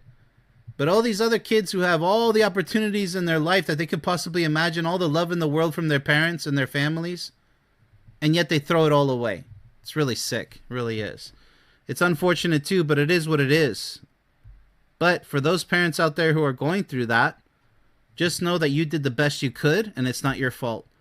All right, what do we have for today? The theme is conflicting communication styles in a relationship. So let's see what kind of conflicts a couple is going to have. We're going to get a little bit technical here, so not your common mumbo jumbo from other channels out there about relationships. There ain't no cookie cutter shows here. All right, so let's go ahead and start with the women. For direct communication, so this is in support of directly communicating with your partner. So what does she say? You say, I'm aggressive and confrontational. I say I'm honest. Okay, so right off the bat, I have to interject already. There's a way of being honest, but don't be being rude to your partner by saying, well, that's just what's on my mind. You should understand. You have to have what's called tact. I've said this several times throughout the history of this channel. Be very cautious on how you express yourself honestly to your partner. Maybe you prefer things to be communicated in a very rude way. Maybe even borderline obnoxious. But maybe your partner is actually sensitive to that type of garbage. So just be careful how you come across to your partner. You got to be sensitive, okay? Maybe you're going to be telling bad jokes. You're going to be saying what's on your mind when you should really think about what you're going to say before you say it. That's part of loving your partner, are the words that you choose to say. You got to be careful. All right? So with that said, let's go ahead and see how this one's going to end. You sit on things for days, weeks, sometimes months, letting resentment build like pressure in a pipe. Okay, so a bit of procrastination. This is what, has to do with communication. I understand. That's pretty valid. Now we're into the valid area. And then one random Tuesday, you explode over something small because it's finally too heavy to carry. That's not processing, that's cowardice. Well, it's procrastination. It's not cowardice. It's just laziness. It's lack of prioritization. It has nothing to do with being coward. You're not protecting the peace. You're stockpiling ammunition. Is that what he's really doing? I don't understand that part. I don't understand that. Stockpiling ammunition. I deal with things when they happen because I actually want to solve them. Usually men say that. Usually men are the problem solvers. So that's good that she wants to solve problems. That's very ladylike. That's a mature woman right there. But with all these other accusations, we have to really see if she has any validity to them. You avoid conflict. Well, nobody should be having conflict in a relationship. That's just a sign of immaturity. So skillfully that you've created a monster, a partner who never knows where she stands. You're calling yourself a monster? Who walks on eggshells around a silent volcano. All right, so does her partner have anger management issues? Because if so, that's a valid point, but two wrongs don't make a right. You could turn into a monster. But see, that's up to you to use your own sense of wisdom and intelligence and maturity, your level of maturity, to not become the very thing that you despise. And it doesn't sound like you guys are a good match. If this relationship is not salvageable, it's time to call it quits. The volcano has done exploded already. Who has to read minds? You see, that's kind of ironic because usually men have to read the women's minds because they barely say what's really on their minds. And then when they do say what's really on their minds, they come across as rude and very offensive most of the time. Not all women, but this is usually the typical scenario with communication issues. But let's go ahead and finish this off. Because you refuse to use words. Okay, well, silence is weakness, right? If you have a douchebag by your side calling him a real man when he's not, a man of few words, right? There is no such thing. That's an immature loser male by your side. If he's too afraid to speak up or to say things, he's not strong. He's not mentally and emotionally strong. And I highly advise you, since you're seeming to be the more mature one, who's already fed up with his antics, right? You're going to have to call it quits. Because either this situation improves like right now, like an ultimatum style, or you got to call it quits. You got to tell him to hit the road. And to never come back no more, okay? That's the way that ends, because otherwise you're looking at a whole lifetime of this garbage. He doesn't speak up. He's procrastinating. He made me a monster. True story. That literally happened to my parents. So trust me, I know it best. I know the situation best, okay? Coming from the horse's mouth, okay? Let me tell you something. As the knight of the chessboard, my father was a man of few words. Absolutely pathetic. Like loser, machismo, toxic masculinity material. Created an absolute monster out of my own mother, who tore into all of us with all kinds of abusive behavior. Verbal abuse, even physical abuse, slapping you in public. And then my father pushing me on my own bed and spitting in my face. All these things, when you see, this is why I'm telling you, lady, get out now, save yourself. If you don't save your own ass, that's the type of garbage you have to look forward to.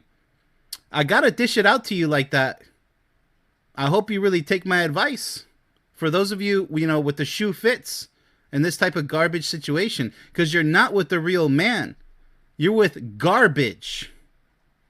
Absolute garbage. A sorry excuse for a real man. They are males, by biological, anatomical definition, scientifically speaking. They're males, but they're not real men. You have to really be a real man to be called and respected as a real man. And the same for women. So that's where this crap stands already. Like walking on eggshells, a man of few words, procrastinating. It's just so much garbage. It really is. Absolute garbage. You call yourself reserved. I call you dishonest. They could be. And silence is not only weakness, but you can't trust a person who's silent. You never know what they're thinking. You don't know what their thoughts are, their emotions are. You can't trust garbage like that. And the silence you think keeps the peace is actually the loudest argument in this house. Precisely.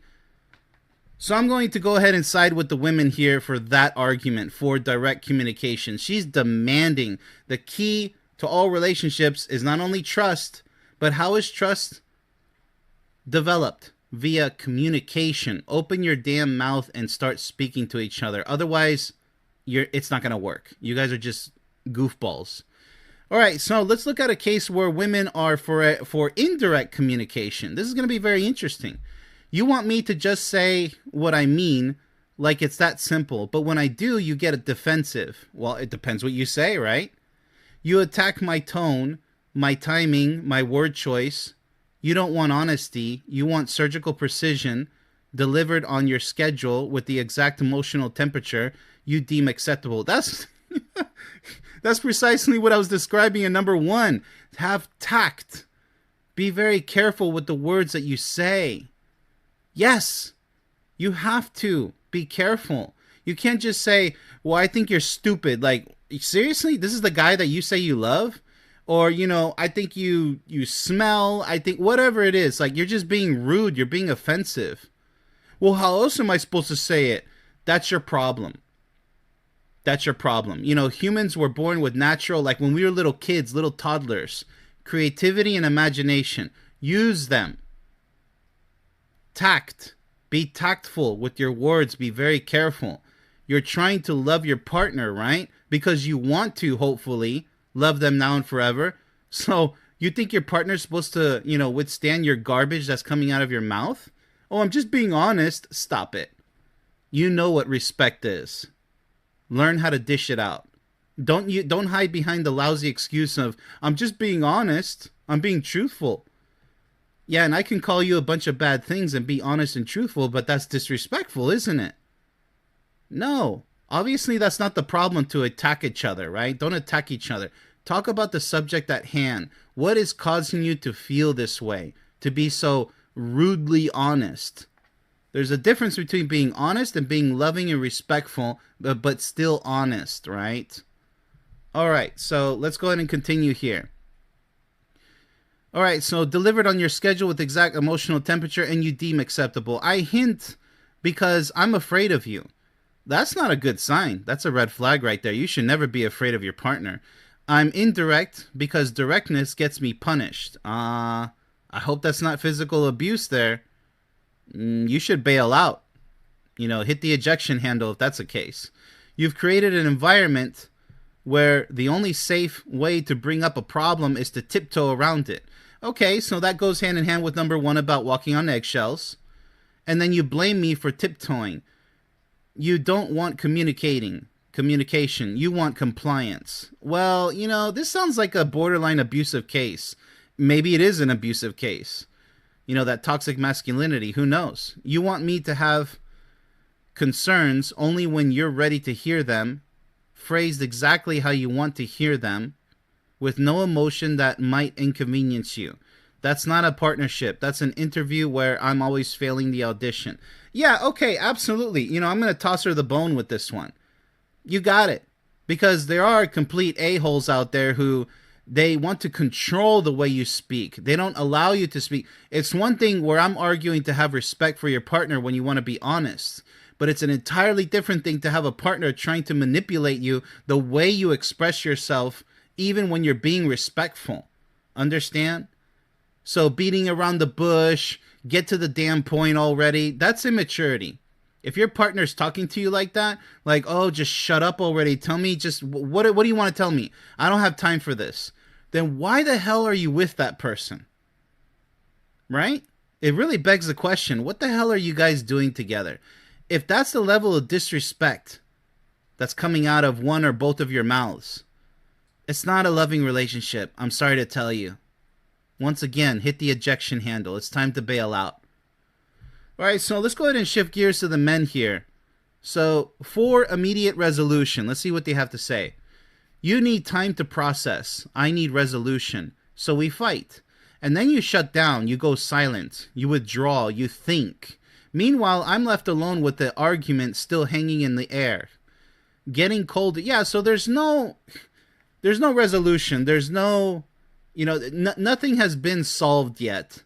And, this is very common, right? There's no conclusion here.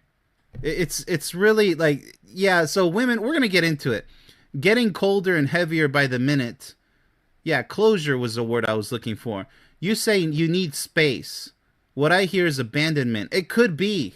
If she's running away from serious conversations because, whatever, like, running away is cowardice, as mentioned in number 1 by the women, right? This is cowardice. It's a sign of immaturity yet again. You are a grown adult. You're in a serious relationship designed to be, hopefully, a lifelong relationship, last an entire lifetime. If you can't handle that, because this is what happens. Men or women will get involved in a lifelong, hopefully a lifelong relationship. That's the goal, right? Obviously. If that's not your goal, then you're an idiot. And then they just run away at the first challenge or set of challenges that they encounter. Hello, there's a process of synchronization. You're not the same as she is, and she's not the same as you are. You guys have to find some type of middle ground and learn how to blend in together like an artist painting on a canvas. It's the art of love. You have to learn it. You have to master it. You can't just be like, nah, I don't care, I don't know, and just, throw your paintbrush down and leave your partner with the paintbrush in their hand, just completely abandoning them. That's not being mature. That's not being loving. Love is like, so many people get it freaking wrong, I swear. They think love is just supposed to be like, let's kiss, let's have sex, let's go out, let's have, companionship, and that's it. You just close the book there. Love is so much effort because you want to give the effort, okay? It's not like, well, you please me and I don't have to do really anything, or I can just do the minimum. What the hell are you talking about? Your partner has expectations and desires that, the same as you do. It's not all about you. And I don't care if you're a man or a woman. The hammer goes down on both of you guys. My point here is, do you want to be in love, yes or no? Because the weaklings, the idiots out there will be like, minimal effort. It's all about me, not you. And then, it's just, they wonder why their relationships fail. They crumble. Their marriages end. Because you're the idiot and weakling who didn't give it your all. And then you'll say you gave it your all, maybe in one or two ways. But hello, love is like a complete circle of infinite angles of effort.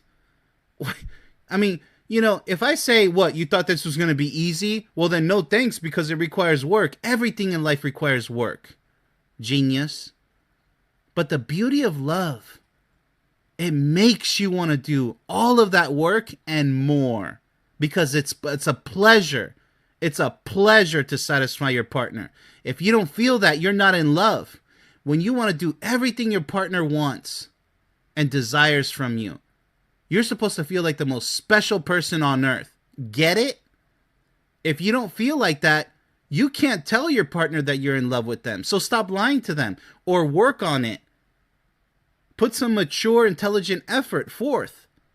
Prove it to yourself, not just to your partner, that you really love them. Because if you don't do that, you're just borderline worthless. Not only to your partner, but to yourself. Because you don't want to do any type of work, right? You just want to, play Groundhog Day, the same day every day. Well, only if you perfected everything that is required to be perfected. Then you could play Groundhog Day. Because every day is perfect. That's the way love works. If you don't like it, just go be a gigolo or a whore and just, sleep with a bunch of people and just, I don't know, call it life. It's going to be a miserable life, by the way. But all right, let's go ahead and find out how we can continue here because I don't know. I don't know what to expect here. Leaving him alone. So still hanging in the air, getting colder and heavier by the minute. You say you need space, but I hear is abandonment. Okay, so what I feel is that my need to fix this is less important than your need to sit with it. Hours pass, then days. Okay, this is the blatant silent treatment. This is what immature people do, is dish out the silent treatment. It's a form of abuse. Look it up. It's emotional abuse. It's also a form of manipulation. If you can't handle a situation with your partner, simmer down, maybe have some time alone, but don't make it hours and days and weeks, and that's pure cowardice and immaturity right there. You better handle it the same day. Don't run away. If you guys have an argument, ask your partner, whoever's the mature one, right? You guys should both be mature. Simmer down and start speaking to each other with the utmost respect. I don't care who's at fault. Be mature, loving adults. Otherwise, you're not going to make it. You guys are just going to end up like kids until you maybe hopefully choose to grow up and handle arguments a lot more maturely and lovingly. Because that's where the proof of love comes from, people. When the storms come, how good of a captain are you to weather the ship, to not sink like the freaking Titanic if you made it that far? All right, so to fix things, so hours pass, days, weeks. That's really, I'm going to say weeks because sometimes with sexless marriages, yada, yada, it's really a nightmare on earth. The thing that could have been resolved with a 20-minute conversation, that's what I'm talking about. You got to face your fears if you are to conquer them. You got to get used to handling situations right there, on demand. Becomes weeks-long Cold War. That's what I was talking about. Because you weren't ready. I'm not asking you to rush. I'm asking you to stay in the room with me. But you leave, physically or emotionally, and I'm left fighting a ghost. Perfectly stated, and there's so many men who suffer in this category. They deeply love their partner, but their partner is not showing love in return when the going gets tough.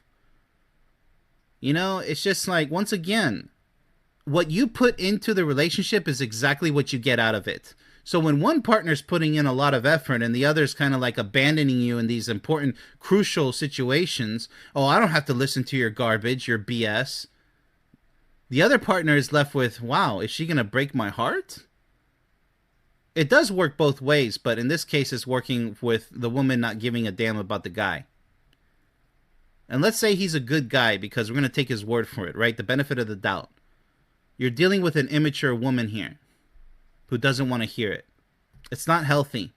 And even if the woman got her way by abandoning the situation, she thinks that she's doing the right move. But she's only doing a disservice and harm to herself and the department of maturity and strength. She's weakening herself because the majority of people out there with failing relationships, they do this. They're weak in one or multiple areas, especially communication. Now let's go ahead and see what the men have to say for delayed processing. You want to solve everything right now in the heat of it. Well, that's an option. That's an option. You guys can both decide to settle it later, but you guys have to settle it amicably. Postpone it amicably. When emotions are high and words are weapons, you back me into a corner and demand answers. See, this is abusive behavior.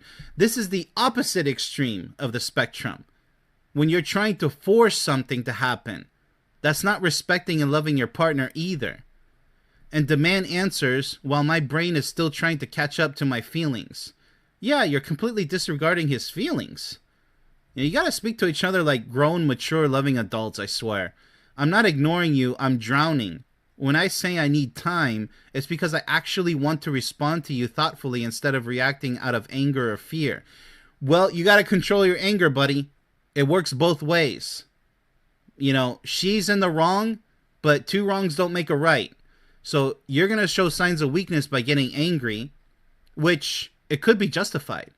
But you want to avoid that. Best case scenario. Avoid being fearful or angry. But you treat my silence like an attack. It could be It could be. I don't know who's who in here, but I'm just going to give the benefit of the doubt. The guy's the innocent one suffering from potentially narcissistic, out of control, bipolar woman here. It's possible. You chase me around the house, demand eye contact, escalate the volume. You don't want resolution. You want surrender. I don't know. It depends. It sounds like abusive behavior. You know, following you around your own home. You know, just constantly being aggressive. That's extremely aggressive behavior. I don't support that. Now, if it's an important situation that's time sensitive and she needs a freaking answer now and you're being irresponsible about it, well, now it's both of your responsibility to sit down and speak about it like mature grown adults. You want me to cave right now so you can feel heard, even if what I say in that moment isn't real, isn't me. I need to process so I can show up as myself. Well, you're supposed to already show up as yourself. What are you talking about? Not as a cornered animal. Well, that's what we're talking about abuse.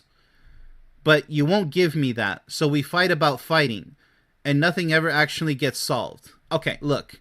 I kind of give the guy culpability here because I don't like that part, right? Show up as myself. You're right there. Come on. You're right there, right? Now, like I said, control your anger, control your fear. But if she has, like, if she's not being abusive, saying she's being persistent because it's a time-sensitive issue, that's the only exception in this case. Because you're in the heat of the moment. Now, if she is being abusive, then yes, you're going to have to rethink who you're with. I'm sorry to tell you that. Because if this is a repeat abusive behavior, you're in for a real rough ride. I'm talking off-road rough ride. Earthquakes. So that's my advice for that situation. So all in all, we can see here, obviously, the silent treatment is for immature people who are not relationship material long-term. They're not. They have a lot of growing up to do. The ones who run away from serious conversations or who try to manipulate the conversation by force, by yelling. They can't speak to you amicably to solve things respectfully in a loving way. And when they want to be honest, they're rude and disrespectful. All of these things are signs of immaturity. It doesn't mean that the relationship can't work. It just means that we're in the red alert alarm position that we need to switch. If you want to do a 180 on this situation, you guys better both get serious about these things because they're only going to get worse. You know, humans are creatures of habit. We're very habitual creatures. The more you train yourself to be this way in the negative and the toxic, the worse it's going to get. And not just for you, but for your partner, and your relationship's going to tank in the garbage pile. And, you know, when people listen to this, they'll say, well, that's why I'm not in a relationship because I don't want that. You're stupid. Because this is what's called an abusive or highly conflictive relationship, right? Nobody wants this. But it doesn't mean that relationships don't work. They do. There's plenty of people out there who are super happy with functioning relationships because they're truly in love with each other. So just because you haven't succeeded yet doesn't give you the right to say, well, you can say it because you're a dumbass, but it doesn't give you the right to say, well, there is no such thing as love. Nothing. No, for you there isn't, because you're being an idiot by saying, see, this is why I don't go into relationships, because of stuff like this. Nobody wants stuff like this.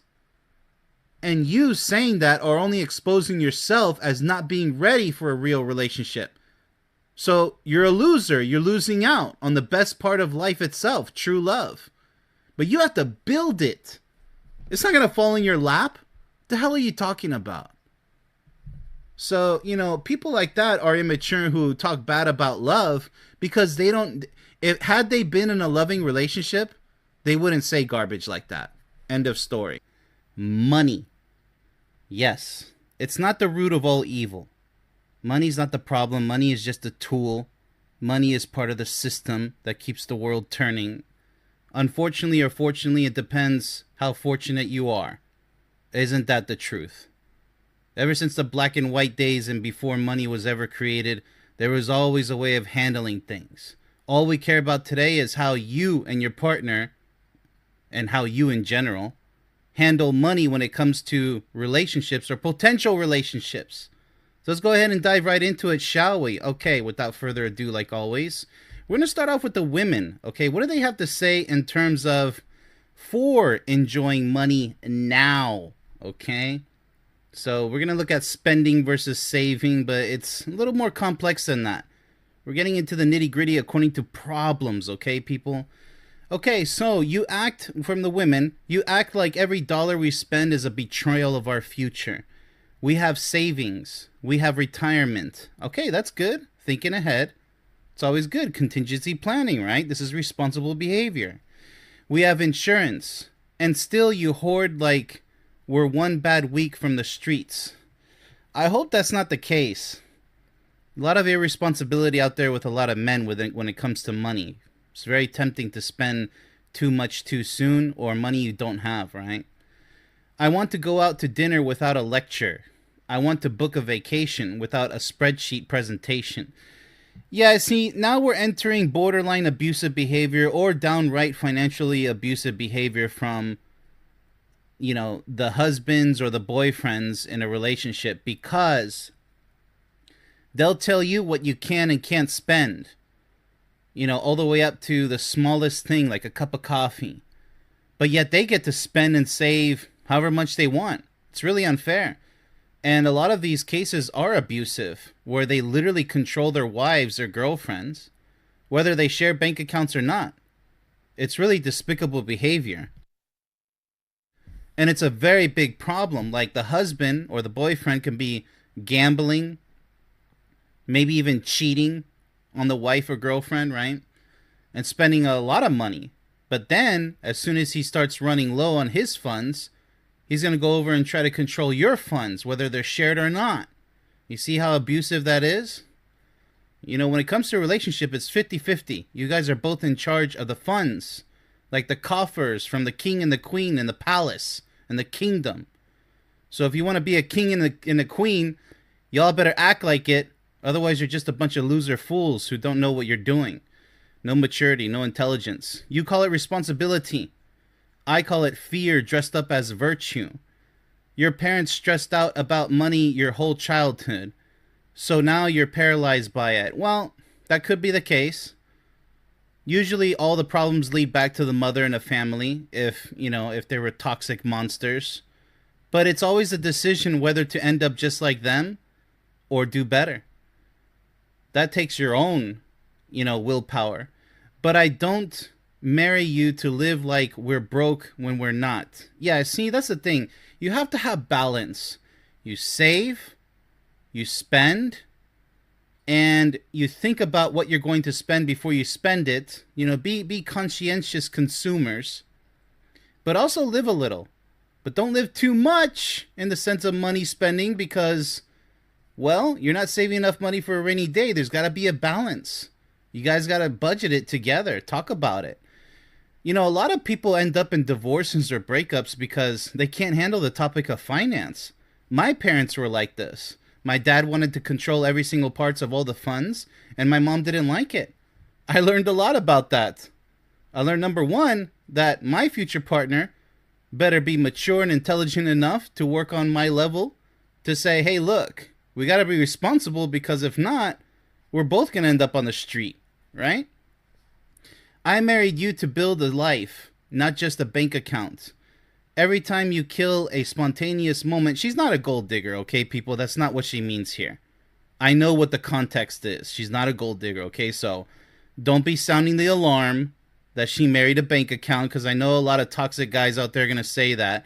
I married you to build a life, not just a bank account, meaning, we're doing kind of like algebra here. If not this, then that, both sides. It's not that deep, okay, bros? It's not. Every time you kill a spontaneous moment with a calculator, you're not protecting us. You're punishing us for your past. And I'm tired of being collateral damage in a war you're still fighting with ghosts. Yeah, well, this is the gender war. So, welcome to the chaos. She has a point. There's a lot of women, unfortunately, suffering through their relationships, their marriages, and with an abusive or borderline abusive husband or boyfriend, where they're trying to control every little thing they do, even every single little thing they say too. Let's go ahead and continue with the women, but this time in favor for spending money, always. You spend like tomorrow doesn't exist. I watch money flow through your hands like water. And when I ask where it went, you get defensive. It's just a coffee. It's just a night out. It's just a subscription. But it's never just one thing. It's death by 1,000 cuts. Okay, that could be the case.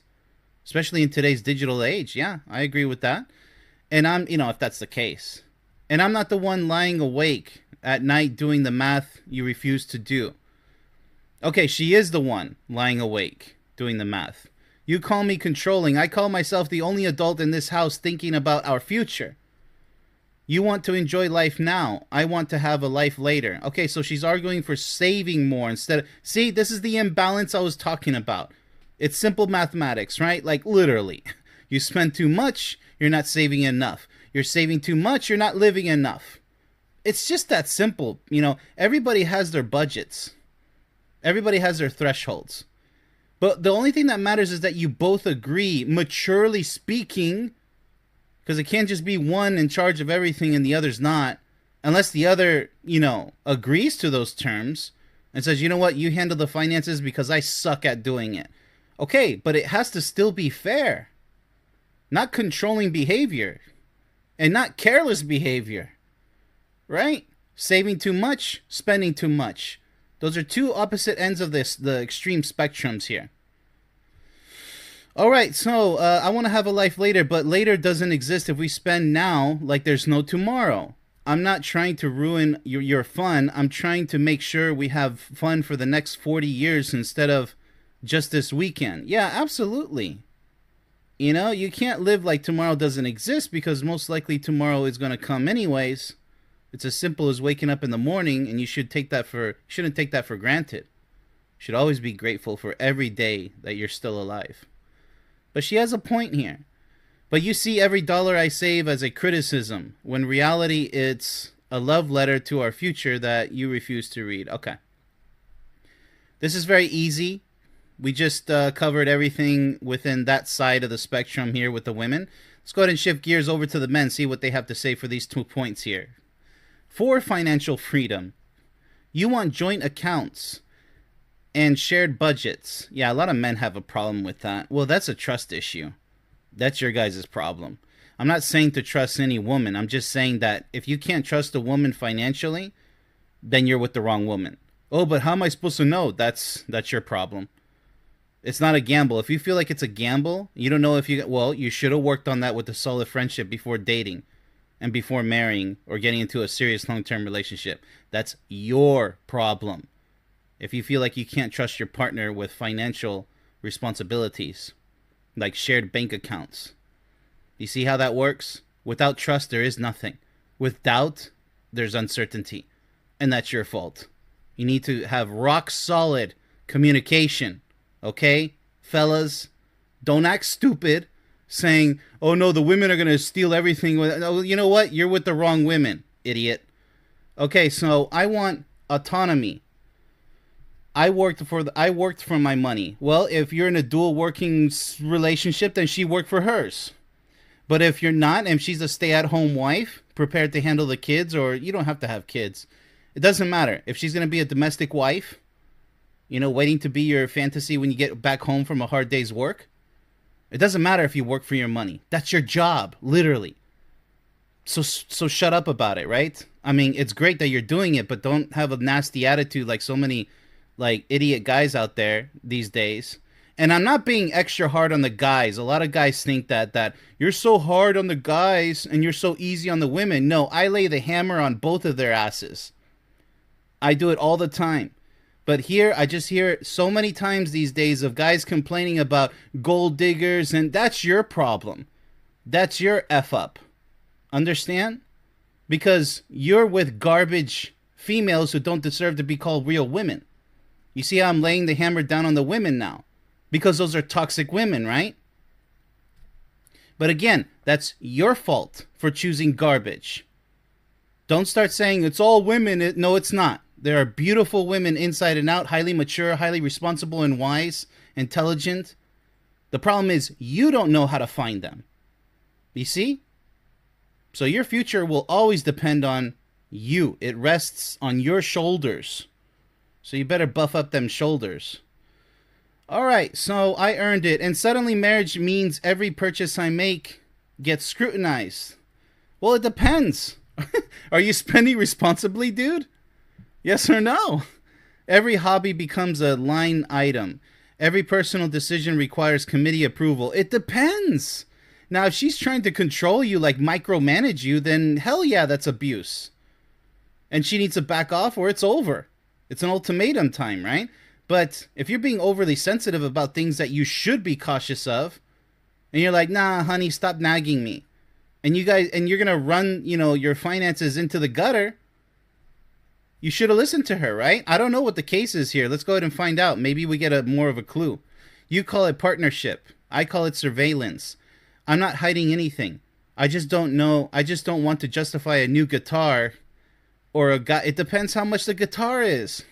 You got to realize that in a relationship, finances are both of your responsibilities. Like it or not. Anything you buy, it's not like I have to report to my relationship IRS equivalent. She's not the IRS. It doesn't work like that. So stop acting like an idiot. If you're going to make a major purchase, whether she will or you will, you need to talk about it. Unless it's a surprise. Here you go, honey. I got you a beautiful, piece of jewelry. Or we're going to a surprise vacation, 2 tickets to wherever. But if you're going to make a personal purchase that has to do with both of you, because you guys need to survive together. So don't be stupid and be like, oh, you get on my nerves whenever I buy something from my... It depends. How big is the purchase? Getting upset over a cup of coffee is abusive behavior. Getting concerned about buying a new guitar that costs, I don't know, $2,000, that's a legitimate concern, isn't it? She's not nagging you anymore. Right? So don't be a dumbass thinking that everything is a surveillance state. Because if you feel like that, either you're the problem or she really is abusive and nagging you over things that she shouldn't be nagging you about. I have to make that clear distinction because there's so many idiot guys out there who say everything's surveillance by their wives or their girlfriends. No.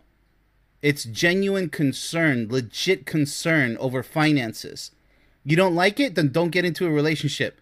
Money has to be an open book transparency situation. Or guy's trip to a woman. Okay, a guy's trip. You're going out with guys, spending on an expensive trip. She has a legitimate concern for that. Why the hell are you spending so much money to go out with the guys anyway? It's kind of gay if you ask me. Are you married? Are you in a relationship? Yes or no? Yes or no? And no offense to the gays out there. I'm just saying. Because it seems that you're heterosexual with the woman, right? So, why are you going to spend intimate time with a guy's trip to where? To go get half naked at some, river or mountain? Why don't you bring her along, you idiot? Why do you have to go alone with the guys? And I'm also against girls' night out. What the hell is that? You can have one once in a blue moon, but you should... The day that you feel like you need to be away from your partner is the day where your relationship starts crumbling. Oh, but that's obsessive. Then you're a dumbass. Because love requires 100% commitment. You can have your guys' night out, girls' night out, but don't be making it a routine. Because who the hell are you with? Your partner. Not the guys, not the gals. Like, grow the hell up. Seriously. Whenever I hear a guy's trip or girls' night out, I think, what a bunch of idiots. A bunch of dumbasses. Seriously. They're not serious about love. And then they wonder why their relationship crumbles apart. And they're like, oh, all women are like that. All men are like, just shut the hell up. Seriously. To a woman who spends twice as much on skin. See, now we're in a pissing contest. The piss is everywhere. It's worse than like a discotheque's, a bunch of stalls in a bathroom. Like everybody's pissing all over the place right now. Well, you spend money on skincare. You buy this many cups of coffee. Well, you buy your guitar. Well, you're the one going out with the guys into trips that... It's stupid. It's retarded. You see, I'm actually exhibiting what it's like to be in these situations. The intensity, the ridiculousness, the chaos. It's stupid. That's why I call it the stupid gender war. Grow the hell up. Grow the F up. Because this shit right here does not belong in a relationship, a loving relationship. This is a pissing contest. A urine war. It's stupid. Stupidity at its best. Without blinking. Look at this bitching. This doesn't sound like a real man. You know, this sounds like maybe you're the problem. But that's different, right? Because you're spending a self-care. Well, it is a lot better than buying a guitar, but if it's your money, go ahead and spend your own money. But remember, it's 50-50. Your income, if it's way more than her income, or if she doesn't work, that's just too bad. You share everything in a relationship. 50 mother effing 50. Don't like it, don't get involved in a serious relationship. Or you're in the relationship with the wrong person. And you're acting like a jackass thinking, you know, well, I'm going to play the blame game until we're both two skeletons pointing, you know, our bony fingers to each other. Because that's where that's going to end. Nobody wins the blame game. And there's no brain in that empty skull of yours if you think that that's the correct way to manage a relationship. No, that's just bitching and crying and not pointing to any solution. And mine is irresponsible. It depends. Is it, jackass? It sounds like it. You know, buying a guitar. You know, there's nothing wrong with buying a guitar, but discuss it with your wife, your girlfriend. If you guys are sharing finances. Don't be selfish. I don't have to report anything. You're not reporting, you idiot. You're discussing finances because it matters to the both of you. Anything that she spends needs to be discussed with you too. If it's over a certain budget, if it's a one-time thing, or maybe, you know what, honey, I needed some important self-care because my skin is this or my hair is that. Don't you want a beautiful woman by your side? Now, if they're over-exaggerating it, well, then that needs to be talked about too, right? Honey, you're spending thousands on self-care. Okay, but if you're doing the same thing on guitars and guys' trips, etc., then two wrongs don't make a right. Where are the mature, amicable conversations? Where are they? So don't make a bad situation worse. Be productive, not destructive. Because any idiot can sit there and complain and blame all men, all women. Just shut the hell up. It's about you and her, not all men and all women. And mine is, okay, so the double standard is exhausting. Yeah, it sure is. And it's also exhausting because you're adding more fuel to the fire with this bullshit that you're saying. I didn't sign up to have a financial manager. Well, that's your fault, buddy. Whose fault is that? You're the one who said I do at the wedding, right? Or you're the one who said, yeah, you know what? Let's be in a long-term relationship. Boyfriend, girlfriend. Let's move in with each other.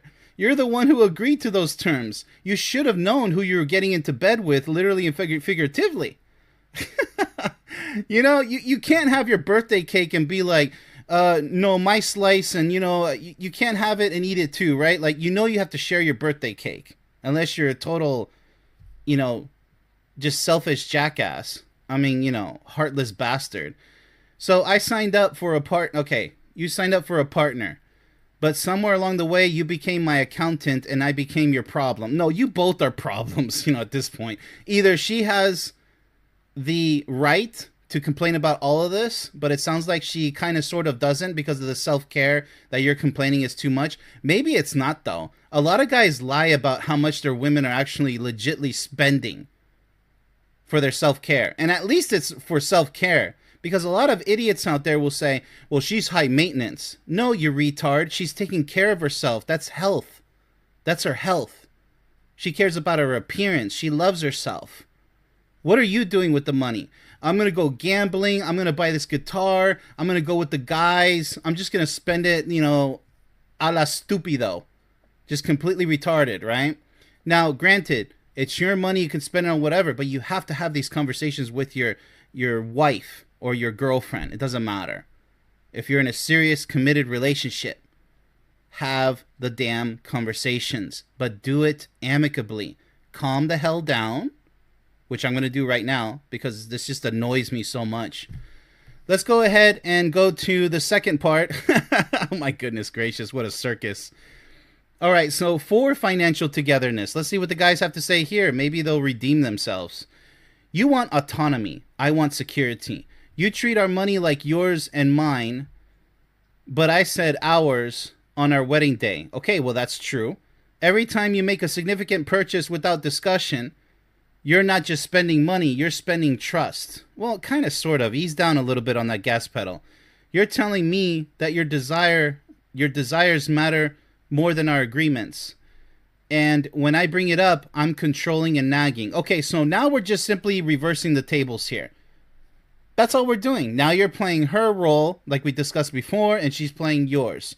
One of you is the careless spender, and the other one's trying to halt them by, slamming the emergency brake, just pulling on that huge lever and saying, whoa, we need to slow down here.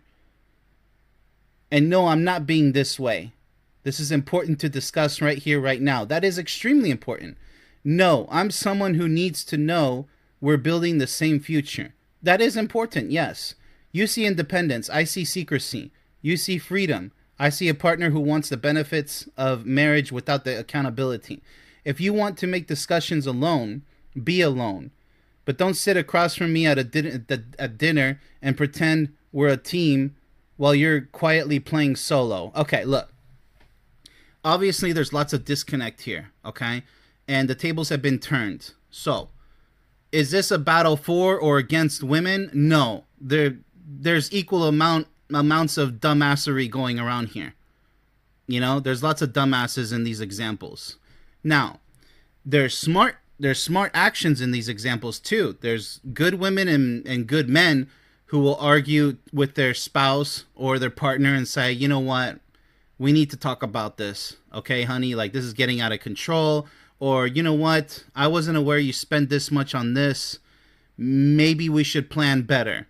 Financial responsibility is at the core of all of this when it comes to wisdom and intelligence, how to carry a proper long-term, hopefully lifelong relationship. That's the ideal. That's the goal. Anyone who says otherwise is an idiot. All right. So I would say that they're equal. They're equal because the tables have turned so many times in this show about money. Just know that money is not everything in life, but it is very damn important. It is very important. Like, my goodness. But it doesn't mean it's everything. You see where the balance is? You really see it, or you're just pretending like you do? You should really think about it. Money's important because the world makes money important. But if we had it our way as free living human creatures, sure, there would be anarchy and chaos. But what matters most? Love. And anybody who doesn't say love is what matters most is a retard. Plain and simple. They don't know what love is. That's why they condemn it. That's why they don't believe in it. It's as simple as that. And with that said, I hope that this show does bring some type of light to whoever needs to hear this. And a lot of people, the truth hurts. Like, no, it's the women. No, it's the men. I don't even want to hear it. That belongs in a circus with you as the clown. What do we have in store for today's gender war? Well, the topic of tone. Yes, it is related to the communication show that we recently had. However, this is about specifically how you deliver your messages to each other. It's extremely important. So let's go ahead and dive into it because it is a different angle that's extremely important, okay? All right, let's go ahead and start with the women here as far as the topic of tone in communication.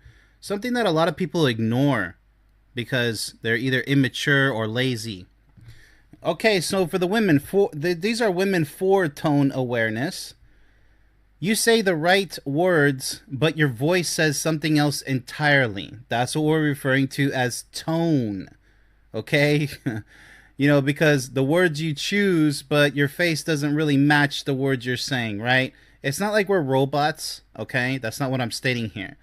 I'm stating that this is part of our instinct and our intuition to detect naturally and to make the best assumption as to what's really going on with what you're trying to convey, okay? That sigh when I ask a question, the eye roll, which is extremely disrespectful, by the way, when I'm explaining my feelings, yeah, that's a huge red flag right there. If your partner's rolling their eyes at you, it's bad. Things are really bad, okay? They probably don't love you. They probably don't. Because rolling their eyes, it's like one of the most disrespectful things you can do to somebody.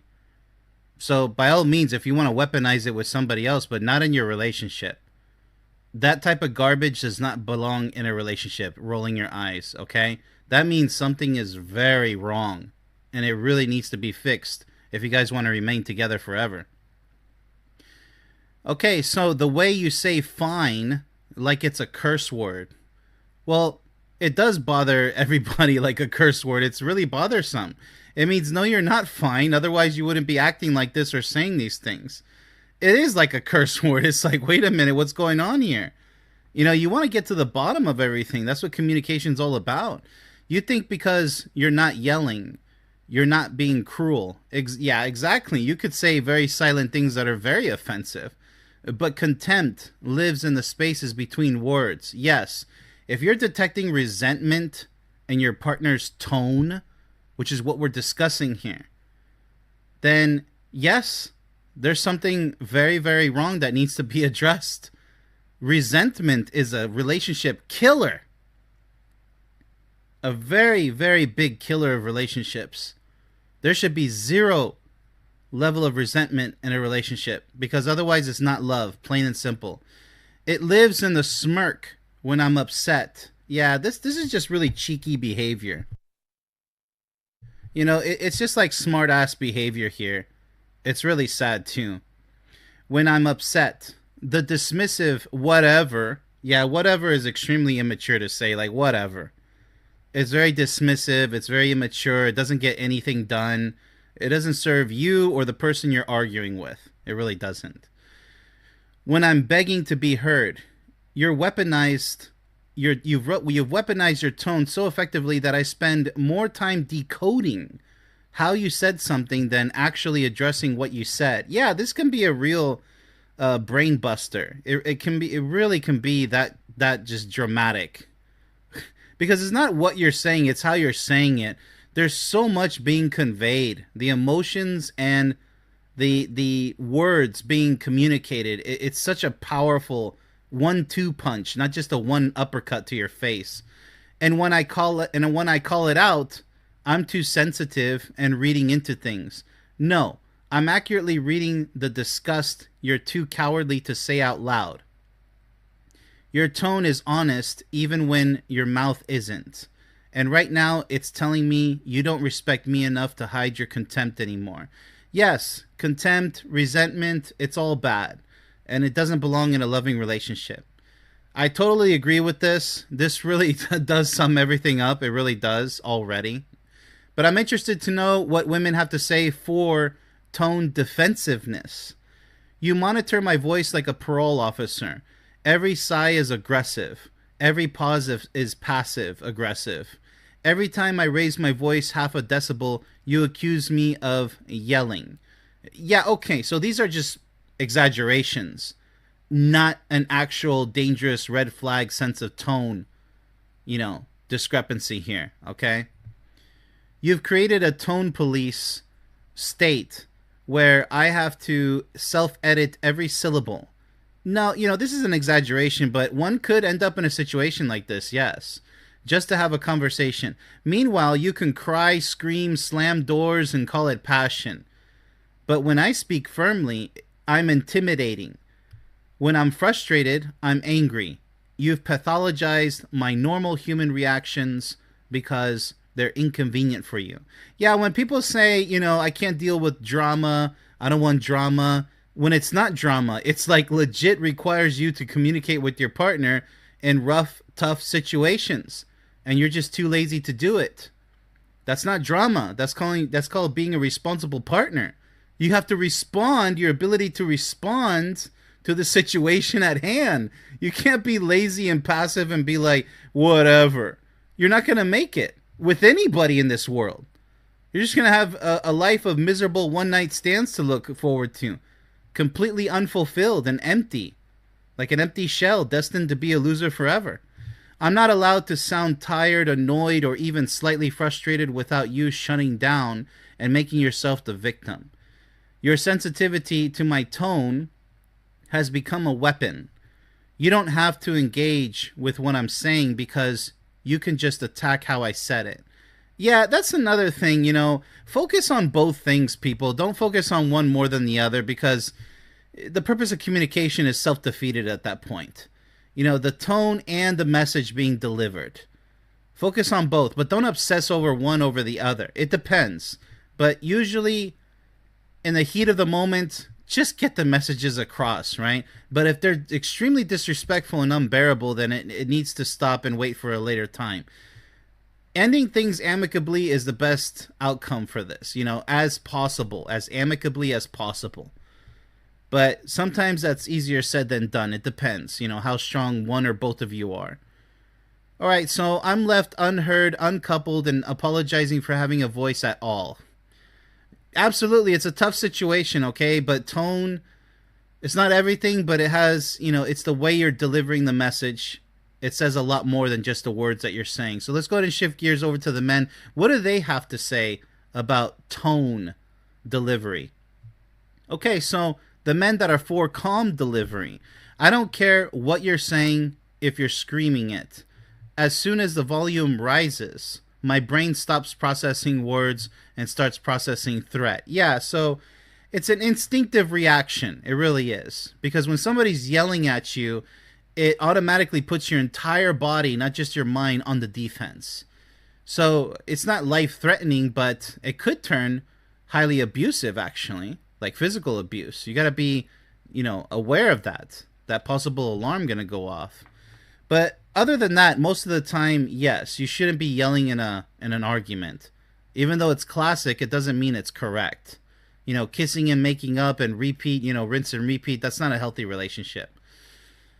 You think being loud makes you more heard. It makes you more scary. I'm not listening to your argument. I'm bracing for impact. And when I shut down, you call it stonewalling. Well, it could be stonewalling, the silent treatment. That's for weaklings. Don't do the silent treatment because that's actually a form of abuse. If you carry on days without speaking to each other, weeks, some people months, or entire years in certain situations that are long-distance relationship related, obviously that's a very, very small niche minimum. Not the majority at all by a huge long shot. But weeks, yes, it's actually becoming more and more common with more and more toxic relationships, absolutely. But it is abuse nonetheless. Do not shut down. It's best to just break and end the relationship. Don't do this. Because you're just traumatizing each other at that point. No, I'm protecting myself from someone who thinks volume equals validity. You want me to hear you? Lower your voice. Speak to me like someone you love instead of someone you're trying to defeat. Absolutely, I agree with that. Now, yes, obviously, realistically, things can get out of hand. Doesn't mean you guys don't love each other. It just means that you guys have to really work on this garbage, okay? Seriously. Yes, lower your voices. Yes, choose your words carefully and how you deliver them. That's what we're talking about here. Otherwise, you're just going to make a bad situation worse. Because right now, winning the argument matters more to you than keeping me safe in this conversation, and that tells me everything I need to know about where I rank. Actually, it does more than that. It tells you where you and her both stand in the relationship. It's going to tell you if you guys are going to survive or not for hopefully an entire lifetime. Many people just push on through like a steamroller. They assume that things will get better with time. Sorry to tell you, they won't. You can't ignore this because, again, more and more immature, out of control arguments are going to occur. History is going to repeat itself if you don't address this. That's what growing together is all about. Changing for the better. You can't change me. I'm not going to change. Well, then you're a dumbass. You're not mature enough. You don't have what it takes to succeed in a lifelong, happy, passionate relationship. You don't. So if you have a garbage attitude like that, you're going to get garbage results in life as far as relationships are concerned. And if you accept defeat, don't go like crabs in a bucket trying to bring other people down with you in your own life of misery by saying, I'm happy alone when you know you're not. Because you failed. You don't have what it takes. So don't try to discourage others, which they already have it hard enough as it is in many situations. Don't try to discourage them by, injecting your venom, by saying, no, you're not going to make it either because I failed, so you have to fail too. That's what a bunch of dumbasses do on both the men and the women's sides. Understand? That's the world we're living in right now. The zombie apocalypse. A bunch of dumbasses who don't know what love is or how to carry a successful lifelong relationship. That's the world we're living in right now. It's freaking exhausting to witness. It's exhausting because people don't want to hear it. They don't want to hear what they need to hear. They don't want to fix what needs to be fixed. And then they bitch and complain when everything falls apart. You want to bake a solid golden brown cookie? You have to learn how to bake it. You don't just shove it into the oven and expect a miracle to come out. Everything is required. Time, attention, everything. The right ingredients, you name it. If you cook with love, you'll get a loving result, won't you? I mean, that's just the way love works. And life in general. You get what you put into it. Like literally. All right, so let's go ahead and go on to the men here. For expressive communication, you want me to communicate with the emotional range of funeral director. Okay, a funeral director? That's quite an exaggeration. Let's see here. I get excited. I'm too much. I get frustrated. I'm aggressive. I get passionate. I'm overreacting. You've pathologized every natural expression of feeling because it makes you uncomfortable. Okay, so I mute myself. That's not a good choice. Silence is weakness. Don't retreat into your shell like a scared turtle. Don't be a little turtle. Don't do that. You know, let the turtles be turtles, but we're human beings. Be brave and bold. Speak your voice. Okay, don't shut down. That's the worst thing you can do. Unless it's an abusive situation where you have to seek safety, then yeah, go ahead and shut it all down. As a matter of fact, get a divorce or breakup, whatever the case is. I flatten my voice. I become a robot delivering lines instead of a human being sharing a life. And then you complain that I'm distant and not present. Well, I mean, if you shut down, then yes, inevitably that's what you're doing. You can't have it both ways. No, you can't. You don't get to demand emotional connection while policing every decibel of emotion I express. Well, that is true, because I myself, if I get passionate, my voice naturally increases. This happens to almost everybody, every human being. And even those who don't notice it, you do increase the level of your voice because you're passionate. Sometimes I have to be careful with that because somebody will think that I'm yelling at them when I'm not. Not at them, but yelling when I'm speaking. Well, it's not yelling. It's just that because if I get worked up, you'll notice, just pay more attention to when people get excited about something. It doesn't happen all the time, but it does happen kind of often. When you get excited about something, you tend to speak at a louder volume. And that's great. That shows that you're alive, you're awake, you're living, right? I mean, when kids are having fun, they scream with joy, they yell, they're having fun. What are you going to tell the kids? Hey, tone it down. Who the hell are you to tell kids to stop being kids? But with people who are too quiet, they're like, yeah, whatever, okay. Like, you can tell they're not happy, they're not full of energy. You don't have to be the loudest person in the world. I'm just saying, something's wrong with you. If you're not happy about something, it has to be something. You know, so be careful with that mute ability, you know, acting like a robot, because that could be true. That could be the case. All right, so let's go ahead and continue here. My voice is going to have texture. Yes. It's going to have volume. It's going to have life. That's what I was saying. If you can't handle that, the problem isn't my tone. It's your tolerance for anything real. Exactly. Choose who you want to be with, right? Somebody who's excited, who's not really loud, because like I said, it depends on how excited you are. Like an orgasm. If she's shouting and the neighbors can hear it, is that a bad thing? That means you're doing a great job, right? She's really feeling it. Well, the same with conversation. Hey, honey, that's a great idea. Hey, what the hell are you yelling for? Calm your ass down. Is that appropriate? Is that a loving partner? Or, hey, stop shouting. Oh, my goodness, my ears. It depends. Are you shouting that loud? Or are you just exaggerating because you don't feel what your partner feels and you want to kind of tear them down a little bit because you're feeling bad and they're not? You got to really think about these things. Like, tone is everything. You don't have to be yelling all the time, but don't be like, like, that's just a boring, just a sorry ass life right there. If that's all you're doing is mumbling through life, you're not winning. End of story. But if you're yelling through life like, oh, no, just like, and you know you're being annoying, by the way, then that's also at the other extreme end of the spectrum, isn't it? But if you're mostly on the excited side and your voice is nice and bright, like mine is right now, you're doing very well. You're doing very well. You're doing great. But just pay attention to yourself and your partner if they're on more of the mediocre kind of, oh, and they're just going down and down. Because that's not normal, people. Oh, that's just the way I am, like freaking Igor and like, what is it with Winnie the Pooh? This isn't Winnie the Pooh Igor, like a donkey. We're not a bunch of asses, having problems being excited about life. Work on it. Seriously. So tone isn't everything. It's also delivery, but this show was all about tone in general. Extremely important. Very serious topic here.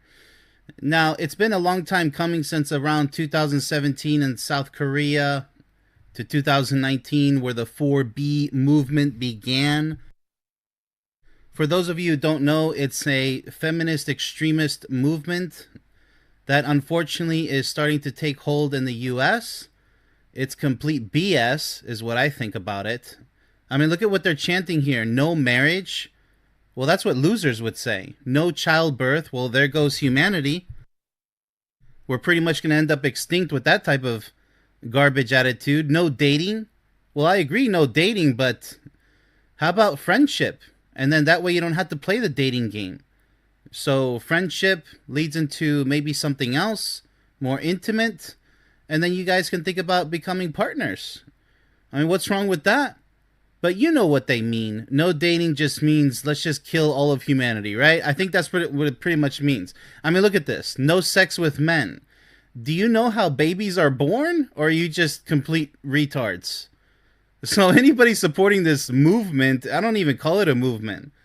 I call it pretty much exposing the most retarded people of this world. How about that? It's not a movement.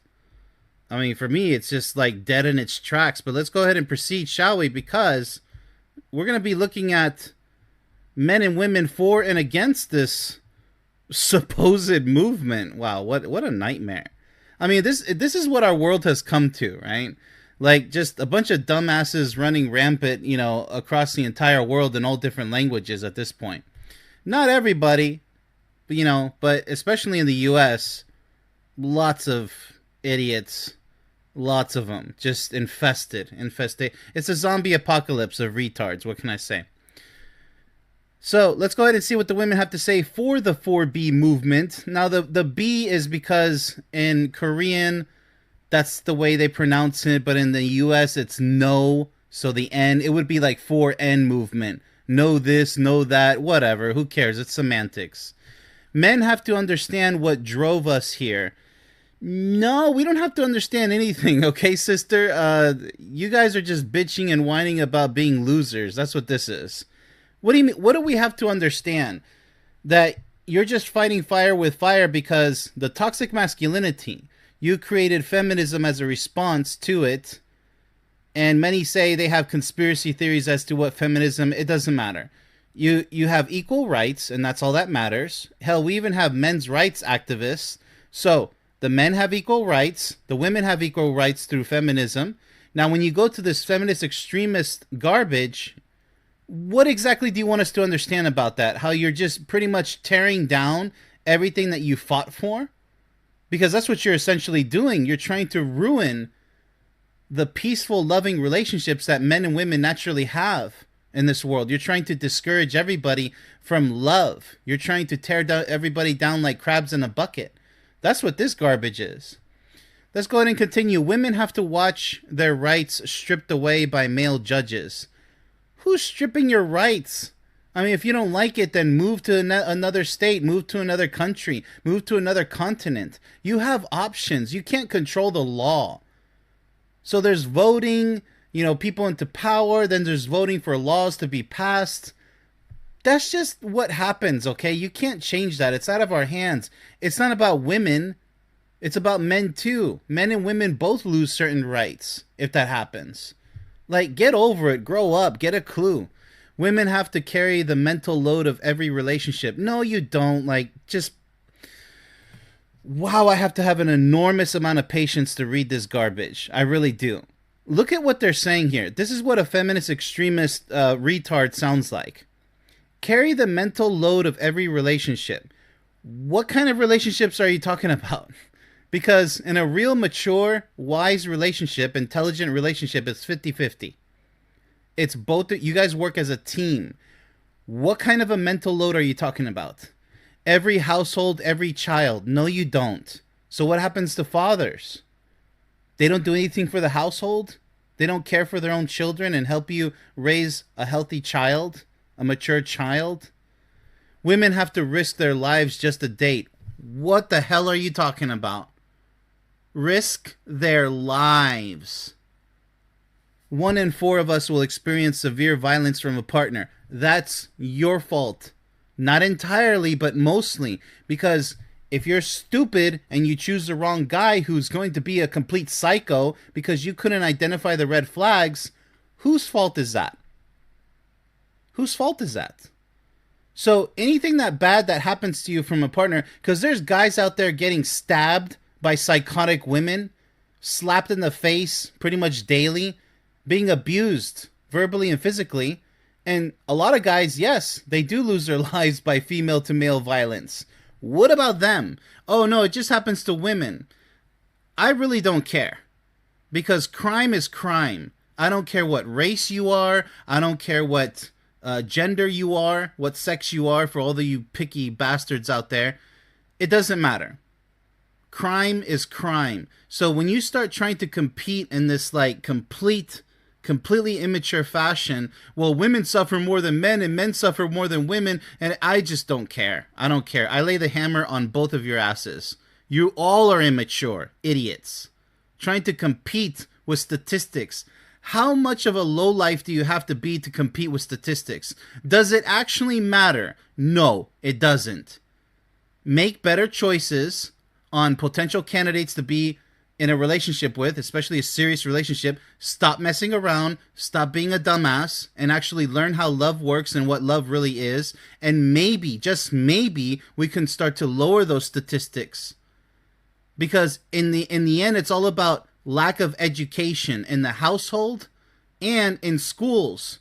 So the education system is failing, the parents at home are failing their kids, and then you toss in substance abuse and a lot of dumbassery advice from other dumbasses out there. What do we have? A bunch of dumbasses complaining about the dumbass world that you live in. What did you think was going to happen? Take responsibility for yourself and try to help others. Be part of the solution, not the problem, by bitching and moaning over statistics. It doesn't matter. Newsflash. Nobody cares. 1 in 4 of us will experience severe violence from a partner. So then protect yourself. Why don't you worry about yourself and your loved ones and your friends? Why don't you work on preventing such violence?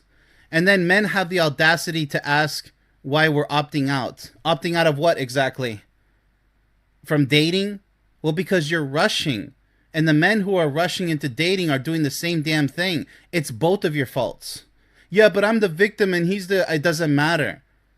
You have to know who you're getting involved with. You don't like to hear that, do you? Women out there.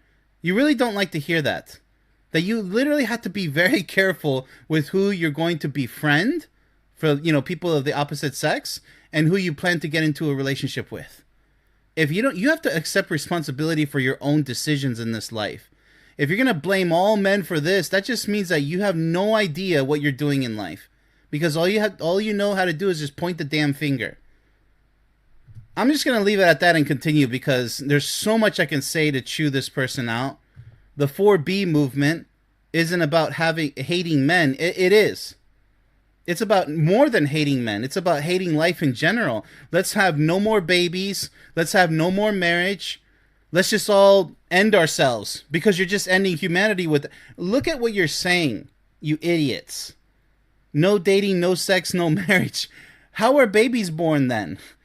You want robots to have them for you? It's so much cowardice and absurdity and immaturity. It's unbelievable that we've come to this point of dumbassery in this world. And imagine that. This is from across the world and now just seeping its dirty little witch fingers into the US. Feminist extremists and males who fall for the propaganda, by the way, because then they come in and say, well, I hate all women. Wow, is that really a wise response, guys? Are you that stupid? Now you're just as stupid as a feminist extremist. Because they got you. They got you by the balls. They made you do exactly what they wanted, to gaslight you, to trigger you. And now you become the very thing that you've always hated by saying, well, I hate all women and all women are stupid. No, you're just as stupid as the stupid women. That's how that shit works. I don't know how else to explain it to you guys. There's so many idiot guys out there, just as much as the idiot women who promote this garbage. You guys are the same garbage. You all are just in a landfill. It's such a shitty situation, I swear. Okay, so childbirth with men. Who else are you supposed to have childbirth with? A woman? I mean, did you go to sex education? Mommy, where do babies come from? How are babies born? Did you fail that class? What are you talking about? It's the only leverage we have. That's sad. That's really sad. It's all conflict with you feminist extremists. It's nothing but rage and violence and immaturity and just pure evil. Just complete retards. That's all it is. Like, you girls have no brains. You really don't. You're just full of hate. And you do hate men. You hate all men. And I wonder why. Because it's not the men that you hate. It's you hate the idea that you're just a complete failure when it comes to the department of love in your life. Your love department is a complete failure. That's why you escape the escapist attitude, like cowardice, by saying, I hate men. And then the men do the same crap, because then they'll say, because they failed in the love department, they'll say, I hate all women. That's how that shit works. All right, so the leverage. Wow, that's so stupid. When the system is rigged against us, the system is not rigged against you. Just, wow, you got to shut this mouth of yours. Men have to live with the consequences of their behavior finally catching up. What behavior exactly? You're saying all men are bad. That says everything immature about your behavior. Women have to live with the peace we found on the other side. That's not peace. That's cowardice. You're running away from trying to grow yourself by finding the right partner for you. There's a lot of beautiful men out there and beautiful women, inside and out. They want to make love work. They're not like what you're describing. So shut the hell up, or remain a loser forever by not trying to find the right one for you. Because look at yourself right now. In that mental and emotional state, I don't recommend you for any really great guy out there. No great guy, no. You're going to be a headache. You should just live alone with your cat and your vibrator, and call it a miserable life and pretend to be happy when you know you're not. Because I'm not going to recommend you to a good guy out there. He doesn't deserve this crap.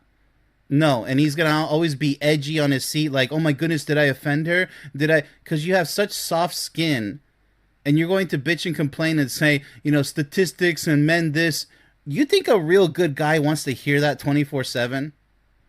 No. Okay, let's go ahead and move on. Women against the 4B movement. Thank goodness, there's some hope. Women have to stop pretending this is activism and admit it's surrender. Yeah, cowardice. You're not fighting the system. You're leaving it. Exactly. Cowardice.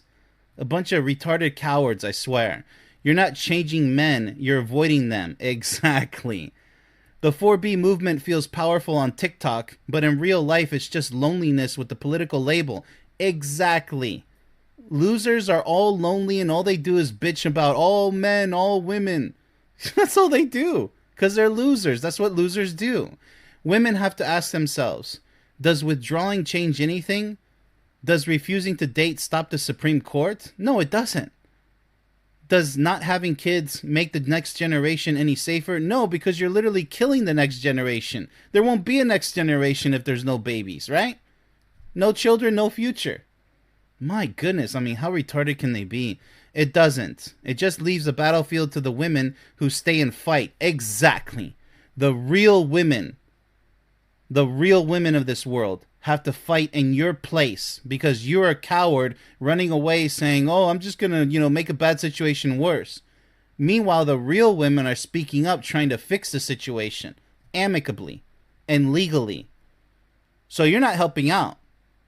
You know, the loudest ones from your guys' group of feminist extremists, you're just a clown. You're just a bunch of clowns in a circus. The real women are trying their best to solve this crap. Women have to be honest about whether this is resistance or just exhaustion dressed up as revolution. Exactly. You know, these feminist extremists are too weak. They're mentally and emotionally weak. They're immature. They're losers. Let's move on to the men. What do they have to say against the 4B movement? I like how we begin against. Men have to watch women declare us obsolete and wonder when we became the enemy. Yeah, men are not the enemy. Bad men are the enemy. Bad women are the enemy. But actually, bad education at home with bad parenting is the ultimate enemy if you really look at it. I mean, where does the chain of effects start? It's the chain effect, right? So where did it start? With the bad parenting or lack thereof? A lot of neglect. You let friends raise your kids. Bad influence, peer-to-peer influence. That's where that crap begins. It goes way beyond just one sex. It really does. Men have to work, provide, show up, and still be told we're the problem. Exactly. Like, what problem are we, precisely identifying here? Now women are saying no dating, no sex, no marriage, no kids. Fine. Men have to accept that. No, we don't. Why do we have to accept that? But don't act surprised when men stop trying altogether. No, because now you're being just as cowardly as the cowards promoting this crap. I disagree with these 2 points here. What do you mean fine, men have to accept that? We don't have to accept this garbage. You shouldn't. As a real man, you stand your freaking ground. And what do you mean men stop trying altogether? Just like the women said down there against the 4B movement, no, you stand against this crap. Real men and women standing up against the losers trying to make a worse world than what we already have. I mean, my goodness, people. I mean, we have a world of quitters. A world of complainers. It's easy to whine and to just make a bad situation worse. It's easy. Anybody can do that. But the real men and women can't do that because it's not in their blood. They're actually using their brains and their hearts to make a bad situation better and hopefully eliminate all these problems, like realistically speaking. And if it requires 1 or 2 generations to finally overcome these problems, then so be it. You're in for the long haul. That's what real men and women do. You know, we fight together as one. So this nonsense is really retarded and ridiculous. It really is. So, okay, so he goes on to say, don't act shocked when the birth rate crashes and society starts crumbling. It already is. Multiple countries across the world. People aren't having enough kids. Go ahead and look it up. Don't take my word for it. Women made a choice. Men have to live with it. No, stop saying that, you retard. You know, I can't believe the guys get it wrong in this paragraph here. What do you mean you're against the 4B movement? You're supporting it by saying garbage crap like that. But so will they. You can't opt out of a society and then complain when it doesn't work for you anymore. Men have to move on and we will. No. What are you talking about? Move on to what? If they get their way, hello, there's no more world. There's no tomorrow. Understand? I mean, how stupid can you be? Yeah, really disappointed for this supposed men against the 4B movement comment here. It's just more cowardice. What a bunch of losers, I swear. All right, so for the 4B movement, let's go ahead and look at how much garbage, how much garbage can we take right now? Men have to look at why this movement exists in the first place. Women don't wake up one day and decide to reject half the population for fun. No, because they're retards. How about that? They're not real women. Something pushed them here. Okay. Yeah, immaturity and being losers. Men have to ask hard questions about how we've shown up, the violence, No, I'm not part of the violence and the entitlement, emotional absence. It's to each their own if the shoe fits. It doesn't apply to all men. So why are you going to blanket statement all men like that? Oh, it's men's fault. No, it's not. It's the bad men's fault and the bad women's fault. A lot of times it's equal. How about that? How about we actually identify what reality really is? The emotional absence, the way we treat women like utilities instead of people. Excuse me? Real men treat real women and women in general like real people. Even if they disrespect us, we still treat them with respect unless they cross lines like slap us in public or say disgusting things. Well, we can choose to have an argument as a retaliation or to act according to self-defense. That's legal, by the way. Because you're not going to let some psycho stab you and take your life in public, right? Or in some dark alley. Oh, because she's a woman, I can't do anything in self-defense. That's the wrong answer. I really hope you reconsider. I mean, what exactly is a good guy? Not fending for yourself? So as long as you're not the one causing problems, you have the green light to do whatever you need to do. But we're not the ones instigating. We're not causing these problems. So shut up. Right? I mean, seriously, this guy is just another retard here. So men have to stop getting defensive and start getting honest. About what exactly? And, you know, good men will never treat a woman like a utility. And there's a lot of bad women who treat men like a utility. And there's bad men who treat women like a utility. That's what bad men and women do. You idiot. That's what they do. That's why they're called bad men and women. I mean, this is just like preschool. It's not even elementary. The 4B movement is a mirror. If you don't like what you see, change what you're doing. Says who? The bad men? You think they're going to listen to you? Do you think they're going to change their ways? No, they're not. Newsflash. Women didn't create this in a vacuum. They are creating it in a vacuum by making a bad situation worse. Men have to own the role we played in building a world where opting out feels like the only sane choice. There is no opting out.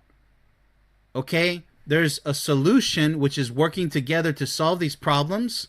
And then there's making a bad situation worse by saying, well, yeah, you're right. We're just a bunch of abusive losers. Men have to just accept that and run away. Men going their own way like a bunch of retards. Yeah, right in, head first into a titanium wall. That's the way you're going. You're going to crawl into your little caves and just, pretty much self-pleasure yourself till kingdom come. Literally. That's all pun intended, by the way. Till kingdom come, right? And then you're going to say, oh, I'm so happy. No, you're not. You're a loser in your man cave, saying that you went your own way. And even if you make a lot of money in this life, wow, so money replaces love? Oh, yeah, damn straight. You're a loser. You're a complete loser because you failed in the department of love. Nobody can respect a good guy who has just turned to the bad side, the dark side, and said, you know what? I don't deserve the most beautiful thing in this world, which is the most passionate feeling of true love that fulfills anyone in this world.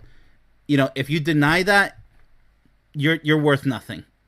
You're just like beyond, lower than a loser, actually. And then the women out there, they're going to do the same damn thing with their vibrators and cats and say, I don't need a man to be happy. Those are the worst losers you can possibly encounter in this world because they're failures. Just like the guys crawling into their man cave saying, I don't need a woman to be happy. Failures. And they're going to try to kick and scream and fight about it saying, no, I'm not a failure. I'm happy. All right, keep crying because that's all I hear is crying and whining.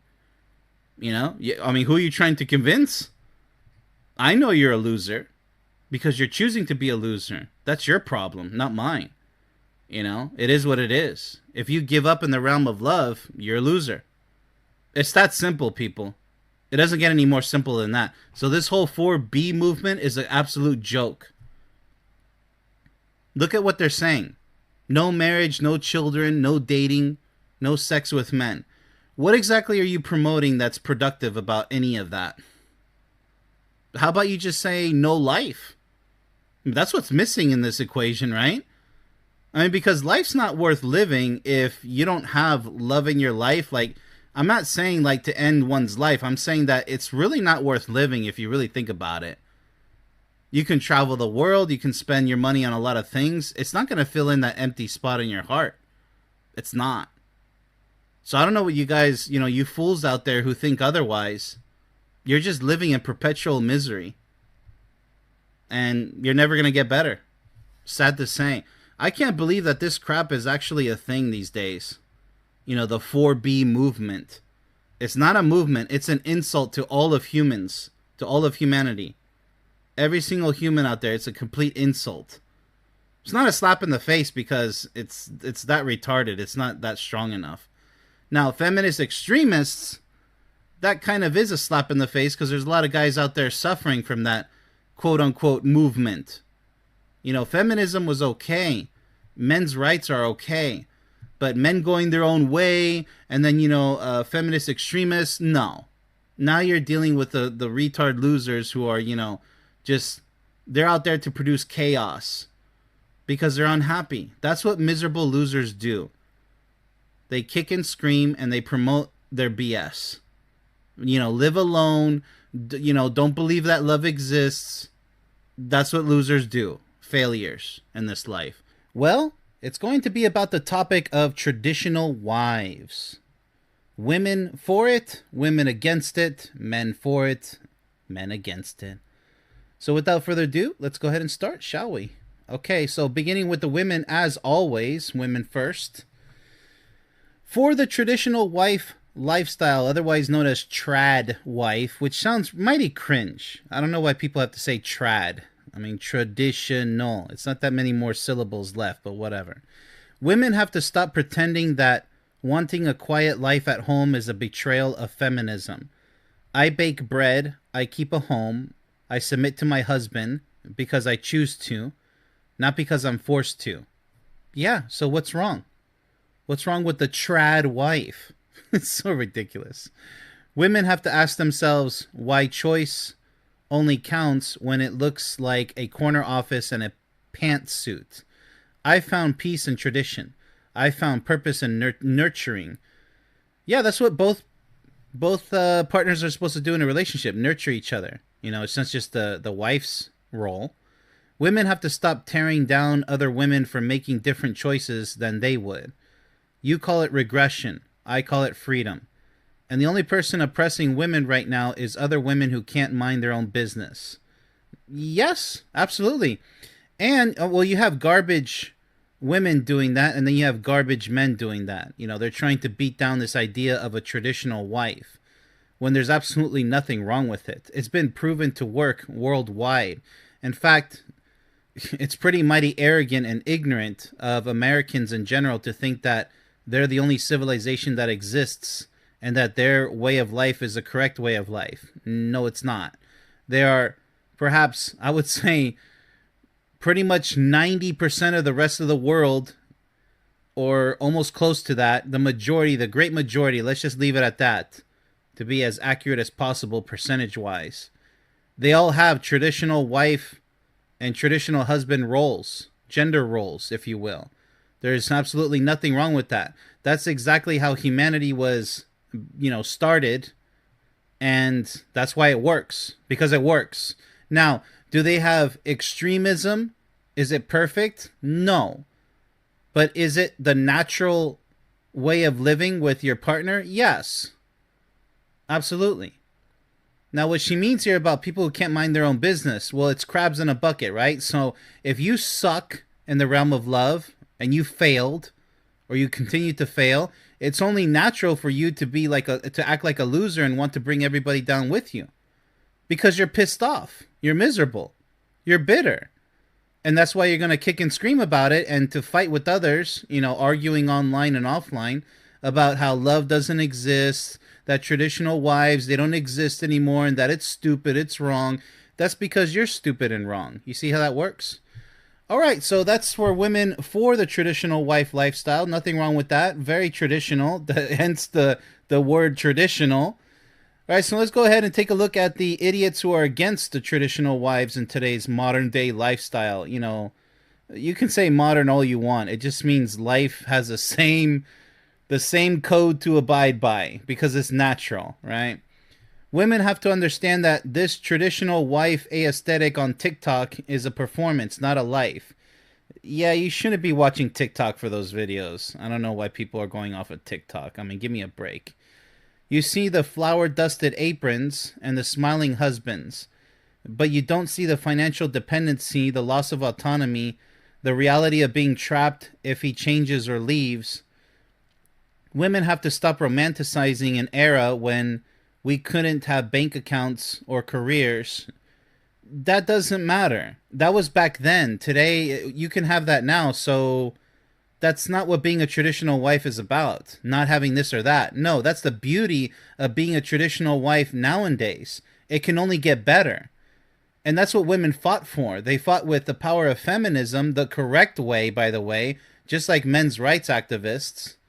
You guys fought for the things that you were supposed to fight for. Not all these ridiculous, stupid, topics about, how, mansplaining and manspreading and the pay gap and all this other nonsense. No. You guys fought for equality through these means, which means being a traditional wife today is the best, now more than ever, when it works. It's up to you to make it work. You can't blame some douchebag that you chose to marry because that's your fault, right? And say, oh, it doesn't work. No, your relationship or relationships didn't work. That's your fault. You can't blame an entire sex and say, oh, it's men's fault. No, it's not, sister. Your fault. Same applies to the guys. Oh, there's no good women these days. That's because you suck at trying to find a good woman to spend the rest of your life with. So the easiest thing to do is to bitch and complain about it and to give up and crawl into your little man cave with the rest of the insects and be a loser forever, convincing yourself that you're happy when you know you're not. That's how all that works. It's easy to spot. I mean, it's child's play. It really is. All right, so loss of autonomy, financial dependency, reality trapped if he changes or leaves. That's all up to you. Like, what kind of a guy are you spending your life with, right? Or are you trying to spend the rest of your life with? It's your responsibility, women. Don't be bitching and complaining if it heads south. Yeah, it sucks, but that's when you have to shift gears and leave the guy, right? What are you going to do about it? Complain forever? Because you will be miserable the longer you are trapped with that guy that you chose to be with. You got to accept responsibility, okay? Don't be acting like a crybaby at this point. Okay, so let's go ahead and continue here. You're not choosing tradition. You're cosplaying a past that would have destroyed you if you were actually living it. Women have to ask why this content is so popular right now. It's not a coincidence that it's exploding as our rights are being stripped. What rights are you talking about, sister? You have all the rights in the world. Exactly which rights are being stripped? Exactly. Like, it's garbage, what she's saying right here. You're selling a fantasy that, what? So a fantasy is falling in love with somebody that deserves your love and you deserve theirs? Is that a fantasy? That's actually reality in many people's lives. What's so fantasy about that? That's a reality that you failed to achieve. All right, honey, sweet cakes. All right, so you're selling a fantasy that men want you to buy, and you're laughing all the way to the bank. I don't know what the bank has to do with this, but yeah. So this is the level of immaturity here. Oh, I saw these, traditional wife, videos on TikTok. Well, that's your first mistake. It's just an entertainment platform. Similar to YouTube, similar to Instagram. Just scroll, and get your kicks. Get that dopamine hit, right? I mean, when you start talking about real offline reality cases between men and women, that's where you fail. The digital doesn't mix with the offline. There's some truths to it, but it's not a blanket statement where all men are like this, all women are like this. This wouldn't work offline. Yes, it does. You need to get out of the country, the United States, and go look at the rest of the world and see many places where traditional relationships not only work, but they thrive with real happiness. Now, are they every single case? No. Only a complete retard would think that everybody's marriage is a happy marriage. No, they're not. Because it requires challenge to be overcome. Effort to be put forth. But you don't want to do that, do you? Because it's easy to just sit there and say, no, marriage doesn't work nowadays. Okay, so what are you going to do? Crawl into your your woman or man cave and just convince yourself that you're happy when you cry yourself at night? No. All right, so let's go ahead and shift gears over to the men here. For traditional wives, men have to be honest about why this movement appeals to us. It's not about control. It's about partnership with clear roles. Men have to work, provide, protect. Women can do that too, by the way, if it's 50-50. If it's a dual working relationship, that's fine. You guys can both provide and protect. There's a lot of tough women out there. Women have to nurture, build home, raise children. Okay, I know what you mean by build home. But you guys both raise the children. You guys both nurture, and you build a loving home. That's another dual responsibility there. It's not, gender roles doesn't mean, women have to do all the cooking and cleaning. No, the men should do some cooking and cleaning too. Organization, teaching kids, and it's not only for women to teach that. No, stop it. That's when you guys have it all twisted and you're being a bunch of idiots. When you're parents and when you're spouse to one another in a loving relationship that's meant to last forever, you guys have to both share responsibilities. And, wisdom and intelligence has to flow through both of you. You can't say, well, without him, I'm not going to function too well. You might not. But now you have to pull up the slack, right? So you have to be able to scratch each other's backs to be there when the other person can't. Like if the man is off to work, now the woman has to play the role of the father, be a little bit more stringent when necessary with the children, but not abusive, right? And then the father has to be a little bit more loving and caring because he's probably stressed from work, coming back home from work. He's not going to take out his stress on his kids, right? So you better learn how to be more nurturing and caring just like the mother is while you're gone. You see how that works? It's yin-yang. You guys have to have a bit of each other. Get in touch with your feminine side for men out there. Women, get in touch with your masculine side, but don't turn into a man for crying out loud. And men, don't turn into a weakling. That's not what a woman is. That's not what the feminine side is. No. It's a communicative side. So it's all based on wisdom and truth here. There's nothing wrong with that. There's everything right with that. Men have to watch modern relationships crumble under the weight of what are we? And who does what? I mean, if you have to ask those questions, you haven't seen a Disney movie because they kind of lay it out for you. And I'm exaggerating with the Disney movie, but I mean, it really is not that complicated. What do we do? What do you mean, what do we do? What are we? Why are you even asking that? It's kind of a stupid way of putting this paragraph here, but it's mostly correct. So we'll go ahead and continue. Give the benefit of the doubt. Trad wife content offers clarity in a world gone vague. Men have to ask why that's so threatening to people. It's not oppressive. It's not oppression to have a role. It's structure, and structure works. Yeah, absolutely. Now, were there big mistakes done in the black and white days? Absolutely. There were a lot of abusive fathers in the black and white days. A lot of neglectful fathers who left most of the child rearing up to the woman to handle. There were a lot of women who just lost their minds and just wanted to smoke cigarettes and drink vodka all day or liquor or whatever. Just to get drunk because they were overwhelmed with the stress and their husband was cheating on them. It doesn't mean that the black and white days, the suit and tie and dress days, were better than today. No. In many ways, today is way better than the black and white days ever could be.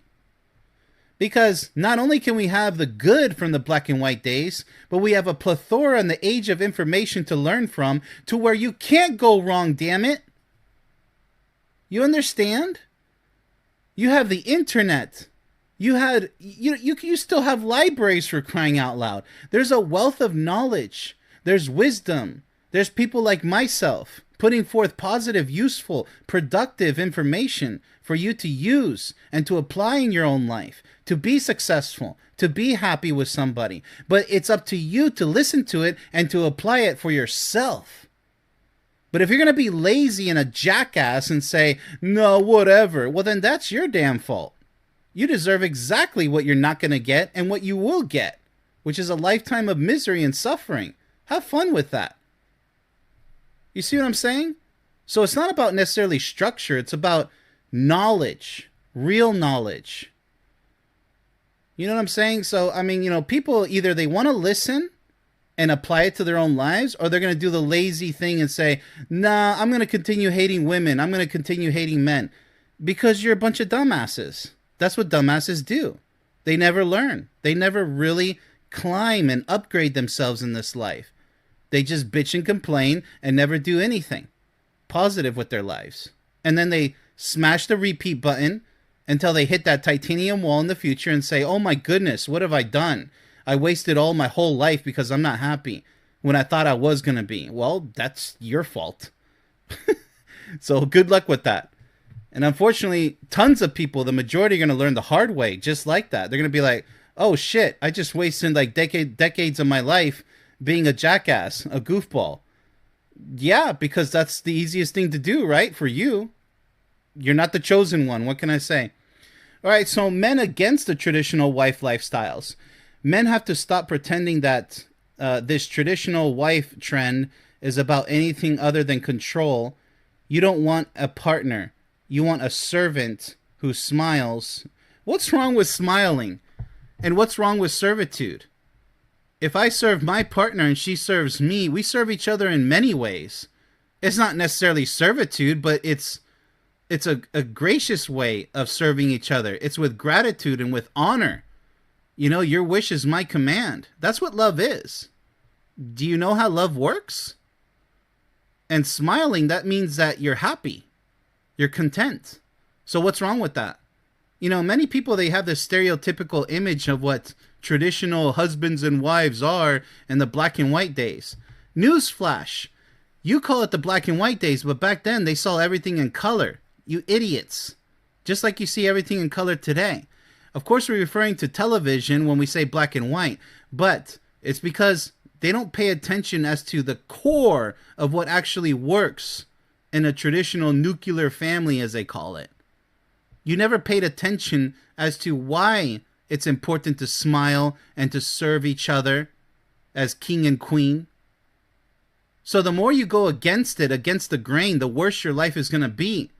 No, today's modern. We don't do that anymore. So what the hell are you going to do, jackass? You're not going to smile. You're not going to be, nice to your spouse. You're not going to do anything for them because, oh, that's the black and white days. Oh, we don't do that anymore. So what are you going to do? Netflix and chill? And be a lazy bastard and don't do anything for each other? Oh, because we're in modern times. We don't do shit. Wow, that's really smart. A lot of wisdom there. Where'd you learn that one? Did you get your PhD in dumbassery? Did you get 2 of them? I mean, that's what retards do. They think that they know so much when they know so little. And they justify it like crabs in a bucket, trying to bring everybody down. It's because they lost. They're losers. All right, so let's go ahead and continue here because it's what a joke. You want someone dependent so she can't leave. You want someone focused on home so she doesn't notice you're not showing up emotionally. What are you talking about? Only a complete retard wouldn't show up emotionally. Who says that? Oh, honey, I can't show up emotionally today, so I'm only here physically. You have to give me an excuse note. Oh, okay, sweetie. When are you gonna show up emotionally? I don't know. Let's set an appointment up. Let's schedule this. How about next Friday? Can I show up emotionally next? You see how stupid this shit sounds? What are you talking about? Showing up emotionally? Like, no brain in that skull, I swear. Men have to do this and that. See, this guy's just crying all over the place. Like, cry me another ocean, I swear. I mean, how useless can a guy be? Men have to look at who's really benefiting from this traditional values push. You both benefit, you idiot. How the hell can one partner benefit from something traditional, which is the way love is supposed to work? It's supposed to work because that's how it naturally does work. Anything other than that is just going against the grain just to go against the grain because you think you're cool when you know you're not. It's not women. It's not children. It's men who want all the benefits of a wife with none of the work of a real partnership. What the hell does that even mean? What benefits of a wife? You see what kind of dumbassery we're dealing with, right? A real partnership. Men have to stop dressing up convenience as conviction. You don't want tradition. You want a captive audience. No. Only abusive losers would want to control their spouse and treat it like, you give me this and I don't give you anything. I mean, like, did you skip that in life? Did you not observe that, basically? This is like preschool stuff. You know, preschool level observations in life. And generally speaking, you have abusive, evil people. You have like a gray, classification between how evil are you, how abusive are you. But if you're not in that category, you'll be good to go. You just have to find another person who is as good-hearted as you are. And that's it.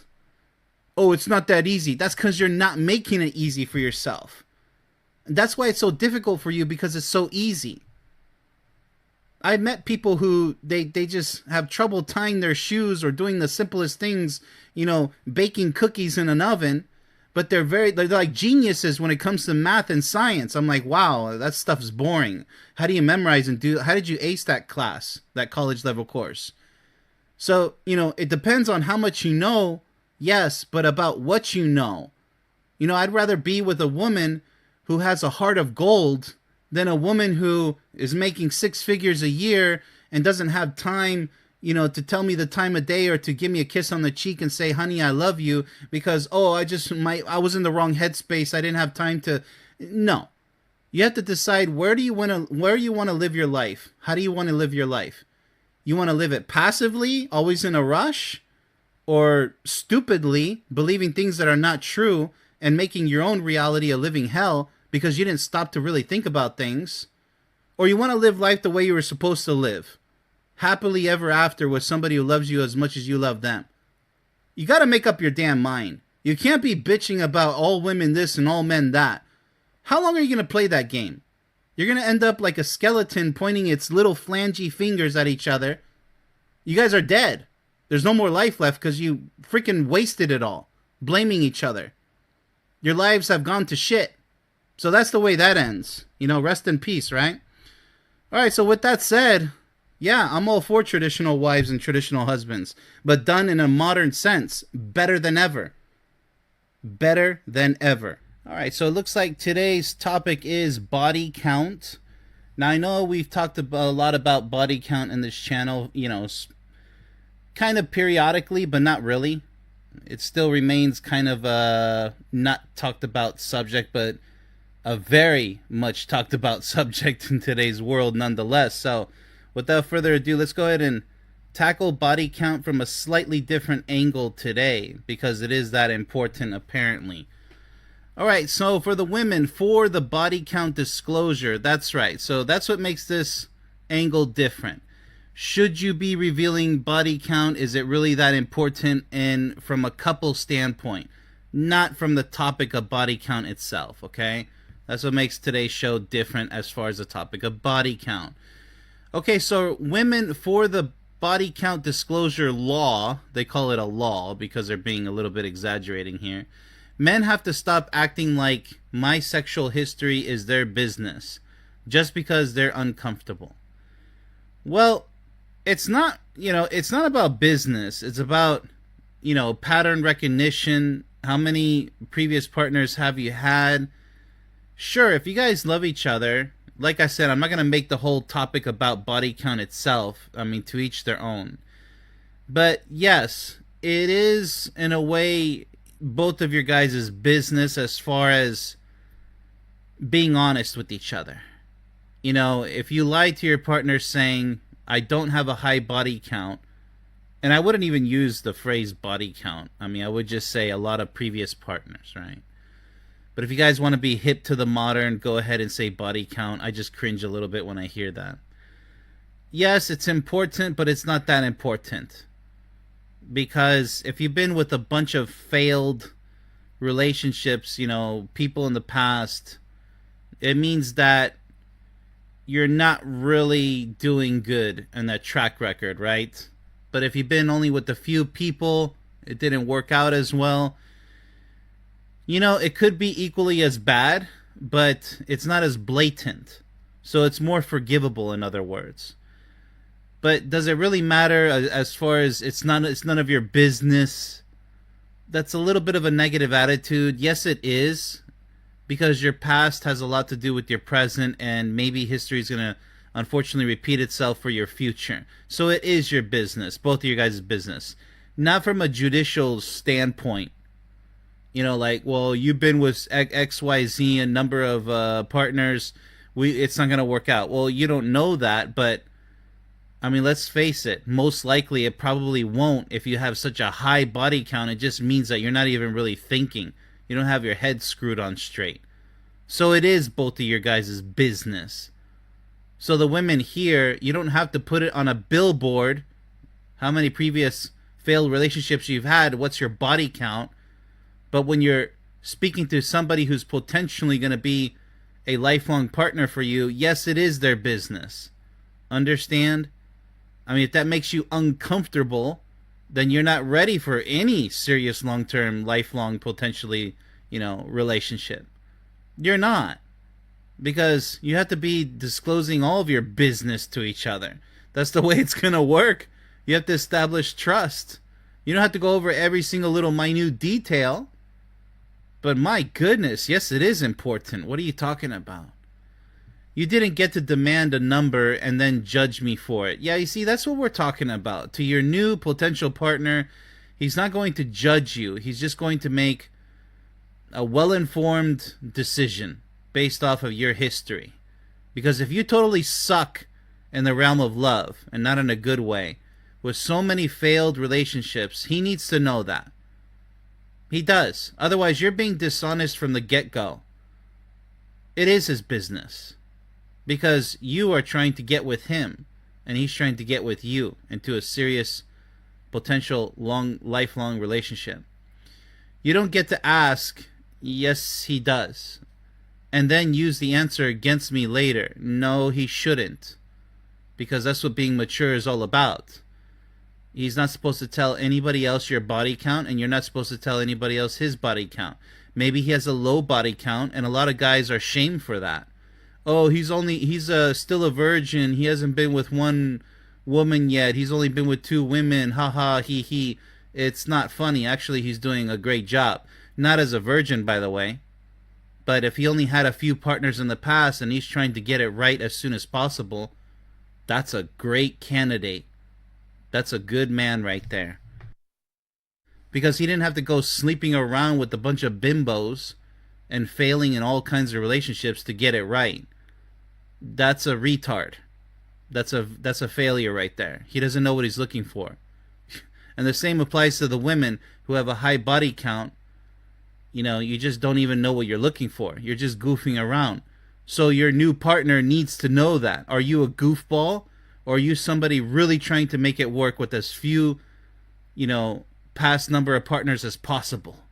So yes, it does matter. Men have to understand that this disclosure demand isn't about honesty. It's about control. No, it's not. We already went over that. You want to know if I'm worthy of you. No, it has nothing to do with that. It has to be with your track record as far as who am I literally and figuratively getting into bed with? Who are you really? Are you somebody that I can take seriously?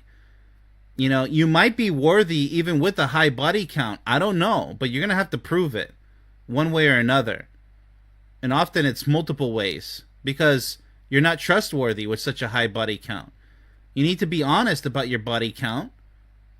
You don't have to go over every single little detail as I said before, but oh my goodness, yes, it is important. And that means that you're worthy to be mature to the next potential partner in line. You want to calculate my value, there's no way of doing that. Based on decisions I made before you existed. Once again, there's no solid criteria for judging you. Nobody's judging you. They're making an informed decision. That's not judgment. You can go ahead and go sleep with 100 more men for all I care. But what men are trying to ascertain is, are you trustworthy according to how many people you've already been with? What's your track record like? It's just like anything else, I swear. That's just the way it works. Because is he just another number getting in line to be another schmuck, another gullible idiot who's going to fall for your your next failed relationship, in line. Of course it's his business. He's not there to judge you. He's there to make an informed decision, based off of your past decisions.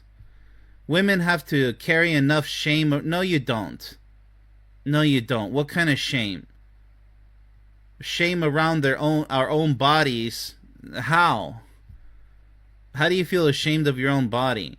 And how do all women feel ashamed of their own bodies? There's nothing to feel ashamed of. Without men turning our past into a job interview. It's not a job interview. All right, sister, you got to really chill out. It's, if you think that getting into a potential lifelong relationship, a new relationship in general, is a job interview, it's not a job. If you feel like being a partner to somebody is like a job, well, then you're not in love with that partner, are you? You see how stupid you're being? So it's extremely immature to treat each other. Oh, it's my job interview. Like, stop it. If you need a number to decide if I'm valuable, the problem isn't my body count, it's yours. No, the problem is your negative attitude here, because, value, like if you have a high body count, let's say, because high for me is probably not high for the next guy. So high for me is probably like more than 5 guys in your past, like serious relationships, or just sleeping around even. That's getting high for me. Another guy might say 10 previous partners. Another guy might say 20. But it has nothing to do with value. It has to do with whether they are mentally and emotionally comfortable with that number, with that threshold that they get to determine. Because everybody's different. Everybody has different thresholds. So it has nothing to do with value. It has everything to do with, can I trust you based off of your track record? And it's not a job interview. Because think about it. If they're trying to, find out if you're worthy in that sense, right? That you're good enough, potentially, to maybe, hopefully last an entire lifetime together. Those are precious years of his life and your life. Understand? You guys are both trying to determine if you guys are right for each other based off of your guys' previous track records. What are your promises like now? Where's the proof that you're not going to fail again and that you're not just the next number in line? Yes, it's both of your guys' business. So stop bitching. Alright, so women against the body count disclosure law. Women have to be honest about why we're so defensive about this. If our past is nothing to be ashamed of, why can't we answer the question? Yeah, just answer the question. Obviously make sure that he's trustworthy with such information. Because a lot of women, they'll complain, oh, I told him my body count and now he told all the guys about it, entire football teams. Well, that's your fault because you trusted somebody that you shouldn't have trusted with such information. You see what I'm saying? You're just rushing to the next partner in line with such sensitive information. That's your fault. You got to learn who to trust in this world. You can't just go off telling guys such sensitive information about your past history. Why can't we answer the question? Women have to ask themselves if the outrage is about privacy or about wanting to hide things we know would matter. Yeah, it does matter to a certain extent, your body count. Some men have deal breakers. Yeah, it could be a deal breaker. Be like, nah, she's not serious. She's hot. She's great now, but I'm just probably most likely the next guy in line. The next guy in line that you'll make false promises to. Oh, I promise to be the best wife in the world. Yeah, you probably told the previous 20 guys the same thing. You see what I'm saying? Some men have values. Women have to respect that. Just like we expect them to respect ours. If you slept with 50 people and that matters to him, he gets to care. Exactly. You don't have to answer, but he doesn't have to say. Women have to stop calling every standard insecurity. Sometimes it's just preference, and preference is allowed. Absolutely. Look, are you the one for me? Let's say my threshold is wacky. It's just like, okay, you've been with 50 guys. You had sexual intercourse with all 50 of them. And I'm okay with that because of how you are now, and I trust you, and I have faith in you. That's my threshold. That's my preference. I'll say, you know what? Sure, Yeah, okay, let's see if we can make this work out, you know? You don't have to forgive her for being with so many men. It's just like that's not a problem for you. But for somebody like me, that'd be a big problem. I'd be like, look, I mean, you seem like a great gal, but I don't know. I mean, I've seen women like this before, and, you know, maybe one or two of them let me down in the past with high body counts, and I'm not ready for strike three. You see how that works? All right, so let's go ahead and shift gears to the men here. What do they think as far as for the body count disclosure law? Men have to know what we're getting into. That's what I said. A woman's sexual history tells us about her relationship with intimacy, with commitment, with her own body. Yes, how mature are you? How serious are you taking the concept of love itself? What's your track record like? Seriously. It's not a job interview. It's just, you know, being honest. Men have to make decisions about marriage, about family, about trust. That's the key word here, trust. You can't just say it doesn't matter, when science and experience says it does. Higher numbers correlate with lower relationship satisfaction, higher divorce rates, more infidelity. That's the biggie right there. Men have to protect their futures. We're not asking to shame you. We're asking to know who we're giving our lives to. That's what I said. You're investing your lives to each other. You know, don't even waste not even a quarter of a year with this type of garbage. If you can't answer, that's an answer. And men have to act accordingly. Absolutely. So we covered that. I'm all for that. You know, to each their own. It's important information, you know. Such as, you know, another important bit is if you're religious and I'm not, if you're too heavily involved in politics and I hate politics, you guys are going to end up clashing in the future. It's inevitable. You know, I'm tired of hearing about your stupid God. And then, well, I'm tired of you not believing in one. You see how that can be a problem? What are we going to teach our kids? You know, religion or no religion? Get into politics or not? You know, should they go to college? No, I hate college. And our kids will not go to college because no, they will go to college because it's just all these conflicts that you need to know all of that. It is your business. All of it is. So don't take offense and act like an immature retard. All of it is important. And that's just the end of it, you know? Against the body count disclosure law for men here. Okay. Men have to stop pretending this is about values and admit it's about insecurity. Okay. You don't want to know her number because you're worried about compatibility. You want to know because you're scared you won't measure up. No, that's entirely false. What are we talking about here? Measure up how? To be the next sucker in line? You're scared of comparisons. No, that's not it, buddy. If I was the next guy in line with a woman with a high body count, I'm not scared of her previous partners, and if I measure up to her, those relationships obviously failed. So I'm supposed to be better than them? Then, hey, tough luck. If I'm not, if she deems that I'm not worthy to be the next potential candidate, well, then that's her decision. It works both ways. It's a two-way street here. All right, so you're scared she's had better. Men have to own that. No, they don't. It's not about competing with previous failed relationship partners. To say that is extremely immature. It really is. All right. So men have to own that. No, they don't. The obsession with body count is just ego protection dressed up as morality. No, it has nothing to do with morality. It's about trust. And women can smell it from a mile away. They can't smell that. Just stop it. My goodness, just shut up already. Men have to ask themselves, if she's choosing you now, if she's loyal now, if she's present now, why does the past matter? It doesn't. Yes, it does. It's just your fear talking. Well, go ahead and get burned, buddy. And fear is a terrible reason to lose a good woman. So you think a good woman is sleeping with 50 guys and not giving a damn about any of them and just breaking up with all of them and just goofing around. So you don't think that you're going to be guy number 51, her 51st failed relationship. Hell, let's lower that number by more than half down. She's been with 20 guys. Maybe add a couple of divorces into the mix. Or maybe just one, or maybe none. Just 20 guys. Just banging it out. You don't have a problem with that.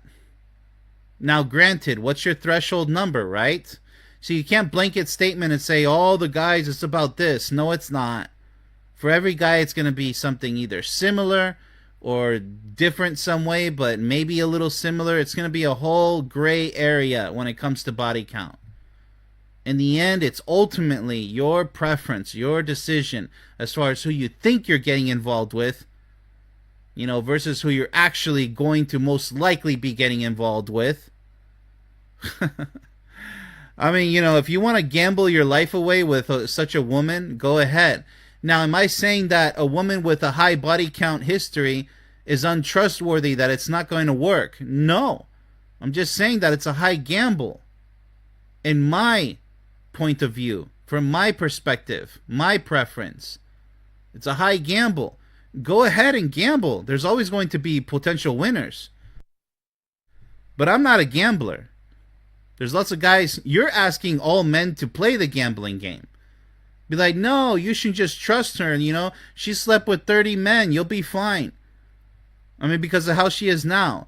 So what happened to those 30 guys? How do you think they feel? How many hearts were broken? Are you the next person in line to get yours broken? Like, how stupid can you be? Seriously. You can't blanket statement and say all men are going to be like this. They should be like this. You know what I'm saying? I mean, what about a guy who has, violated sexually a bunch of women? Oh, you can trust him now. He's only violated a few women in the past. Like, no, buddy. The women are going to say, no thanks. I don't want any of that. I don't think so. I don't want to be the next victim in line. You see how stupid you are when you say that stuff? It's just garbage. It really is. A person's history, you better tell them the truth about your history. Potentially spending the rest of your lives together and then maybe being, unpleasantly surprised in the future with some psycho on your hands, or somebody's going to just dump you and just get the benefits from you because that was their plan all along. Go ahead, go ahead and be a loser and make the same mistakes that all the previous guys did with her. If you want to be stupid about it. All right, so today's topic, we have covered it before. However, it's from a different angle this time. The topic of high value man or a high value woman. We're going to go ahead and just nail this one rather quickly, I would say. All right, so starting with the women, what do they have to say as far as for the high value debate? You call yourself a high value man because you have a job and a gym membership. The whole high value thing, I'm going to be giving my opinions on it, but yeah, this is a bit of an exaggeration on purpose. I get it. That's not high value. That's basic adulthood. True. That's very true. High value means emotional intelligence, loyalty, the ability to sit in discomfort with your partner without fixing it. Let me see what she said there. The ability to sit in discomfort with your partner without fixing it. No, it depends what you mean by discomfort there. I mean, if it's a problem that needs fixing, yeah, kind of a little bit shady with that one. But I do agree with, emotional intelligence, loyalty, because, for instance, people these days who don't want to talk about relationships, or love, they're very low value. They have no value, in my opinion. A high value woman and man just loves to talk about relationships and love in general. Anything that has to do with love, the topic of love. Anything, it's a huge umbrella. It includes music that talks about love, poems, or just talking about it in general. Not necessarily celebrity gossip. I mean, that's kind of a sub area there. It's not really primary, but yeah, there's different levels of it.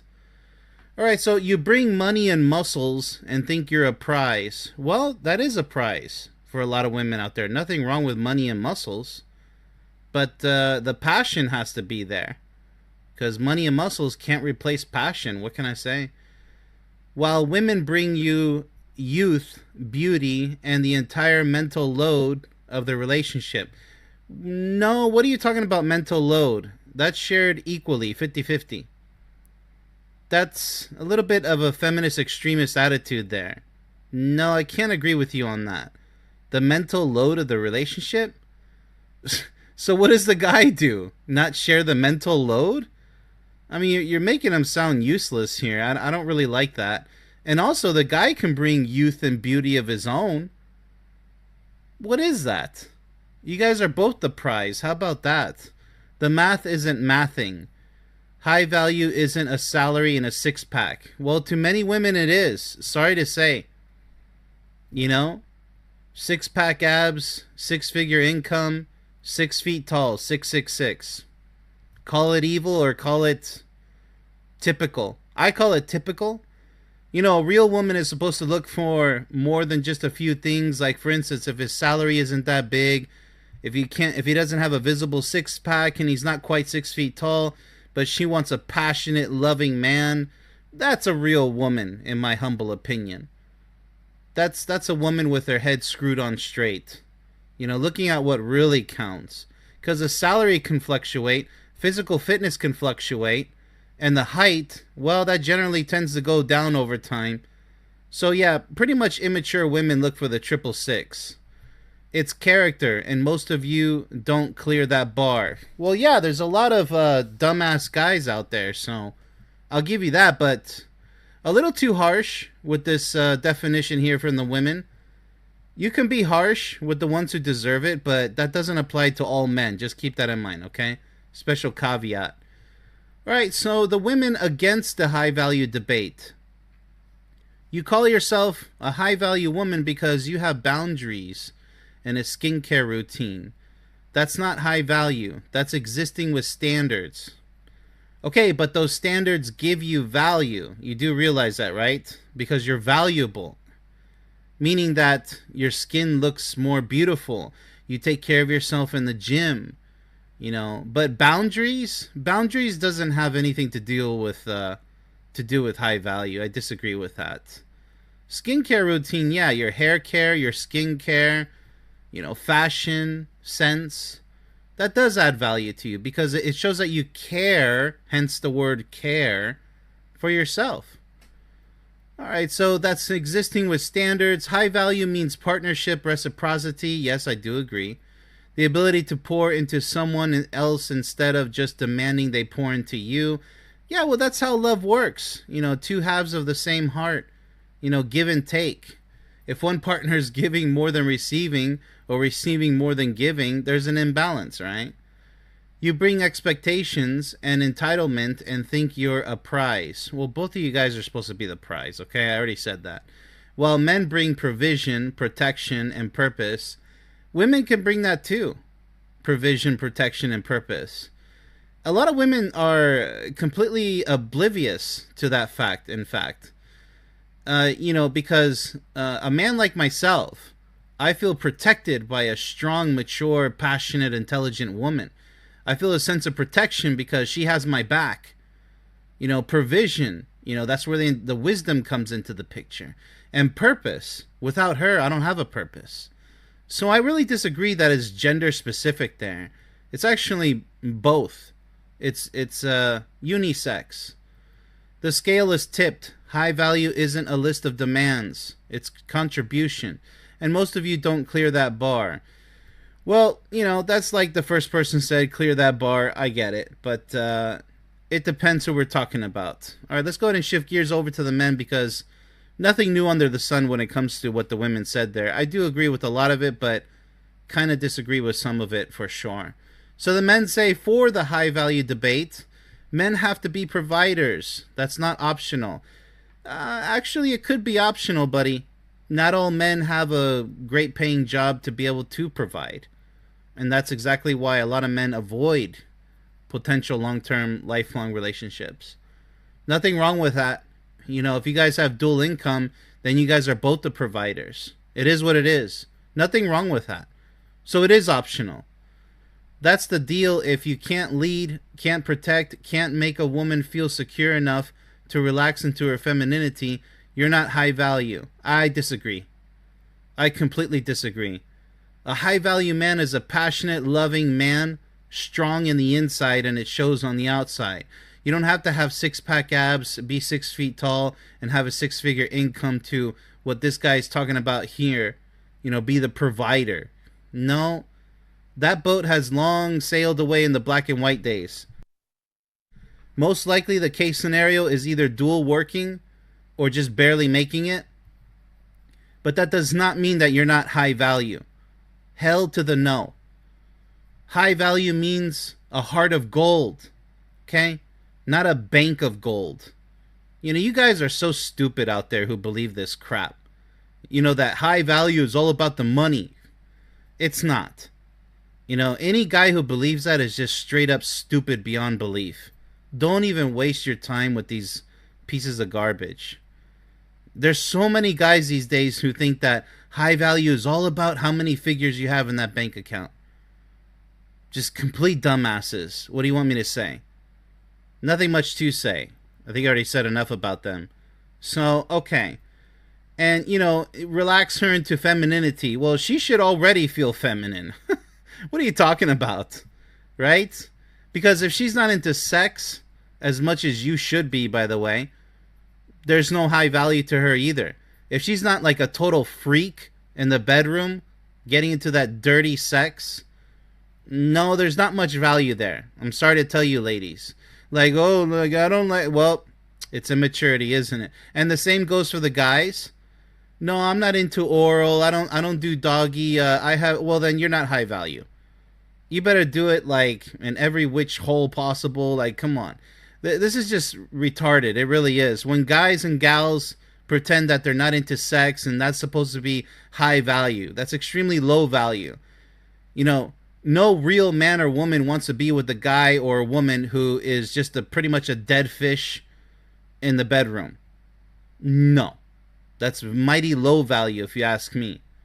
Sexual technique is a must. It's the heart of the relationship. You're not high value, you're just another guy taking up space. That's completely untrue.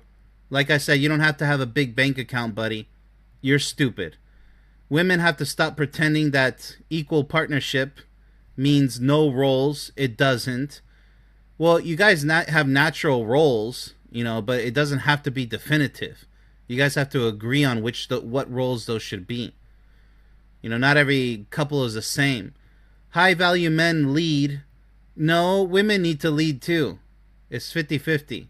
High value women follow that lead. No, the men can follow the women. It depends who's taking the lead. When you're dancing, for the idiots out there, when you're dancing, you're not always supposed to take the lead. The beauty of a beautiful dance is when the woman and the man takes the lead. It's this beautiful exchange, like a well-oiled machine. It's just so beautiful when you see the woman take the lead because it shows strength and character, determination, raw passion. Any real man desires that with all of his heart and soul. And the same applies for the women who want the man to take the lead. Yes, will gladly take the lead. But I want a strong, mature, intelligent woman by my side, not a dead fish. All right, so that's not outdated. That's nature. No, real nature is both taking the lead, so shut up with that already. And pretending otherwise is why everyone's miserable. No, that's exactly why you're miserable, thinking that everything's about the bank account and that men have to take the lead 100% all the time, 24/7, 365 a year. That's a miserable life. It's very, very macho-like, very toxic with that masculinity there. And that's exactly why in the black and white days, the older days, they had a lot of failed relationships too. Not everything was, roses.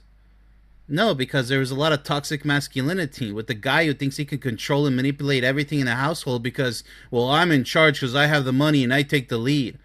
Disgusting. Absolutely disgusting.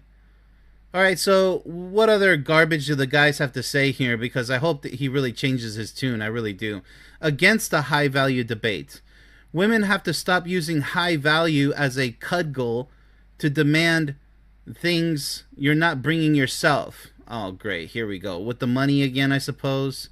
You want a six-figure... There we go. All right, so another dumbass. What did I expect? What did I even say? I already predicted this. You want a six-figure man, and you know how stupid that sounds? I'm a six-figure man. So you're defined by your bank account? You sound like a pretty empty man. Not even a man. An empty male. Like an empty shell destined to be a loser forever. Like, that's all you're going to be destined for, is to be a loser forever, I swear. That's all you care about. Freaking money, man. You're going to learn the hard way. What do you want me to say? You're going to learn the absolute boneheaded hard way. Bunch of empty skulls out there. All they care about is money, I swear. You want a six-figure man while you work part-time? What's wrong with her working part-time? What's wrong with that?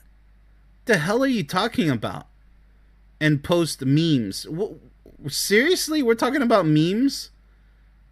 I mean, how immature can you get, I swear? You want to protect her while you give attitude to every guy who approaches. You want a leader while you refuse to follow anyone anywhere. What a crybaby. What a retard. High value isn't a one-way street. It's mutual elevation. If you're not bringing peace, partnership, and genuine effort, you're not high value. You're just high maintenance with the vocabulary word. Okay, look. There's nothing wrong with high maintenance. A woman who cares about herself, and it gets pretty expensive. Now, she can't be a dumbass and assume that the guy's supposed to afford all of that. Or if you're in a dual working relationship, no matter who's part-time or full-time. What I mean by dumbass is saying, no, you will pay for my high maintenance because I'm a high maintenance woman. Like, you know, Madonna, I'm a material girl in a material world. I don't give a damn. If we can't afford it, let me repeat that. If we can't afford it, we need to make cuts. Okay? We need to cut some of that out because high maintenance is beautiful when we can afford it. That's the end of that story. You know, no guy should feel obligated to maintain a high maintenance woman. It's beautiful that she's high maintenance, but only when you guys can afford it. What the hell? Only choose the most important stuff like skincare, maybe hair care. You know, in the aging process, we get gray hairs and whatnot. I get it. I understand. But everything else, like the latest car and, you know, the latest, you know, fashion, you know, all the clothes and the bags and whatever, you know, those are fun. But if you guys can't afford it, well, guess what, right? I mean, so many guys out there really stress themselves over this. You know, they really just bust their own head over, you know, I should be able to afford it all. Yeah, you ideally, you know, if you want the full roller coaster and enjoy that ride, but most men can't. It is what it is. I mean, there's always saving for better days, but a high maintenance woman is good, but she has to be understanding. So that's part of the maturity process. Understand that maybe we can't afford that right now. Maybe we should save up and then, you know, spoil yourself later during the year with those savings to maintain yourself. You're still maintaining yourself, but you're doing it responsibly financially. Nothing wrong with that. You know, I guess people, they just don't like to think of what their real options are. They get really lazy, and so they stop thinking. And yeah, it happens all the time. People get panicked. They go into panic mode in a panic situation, and they start making hasty, irresponsible, immature decisions. Start assuming the worst about each other. But yeah, so men can bring peace and partnership and genuine effort. You know, not just a woman. Yeah, this guy sounds like another toxic person here, really. I mean, he has very few valid points here, but that's just common sense. So yeah, this is not really a battle. This is just some stupid things that both the men and women said here, but some core values that should be pushed forward, yes. It looks like the women mentioned more good things than bad things compared to the guys over here. But it doesn't matter. It is what it is. Both of them have massive errors in their ways of how they express themselves. But yeah, that does conclude today's show. That's all for now. Get access to my free 1-hour movie by becoming a free member on my website. Yes, it really is that easy. Where you can also potentially become a guest speaker on my show, Let's Talk About Love, where you get to talk about whatever relationship related topic you want. Yeah, imagine that. How generous. So, with that said, much love, everybody.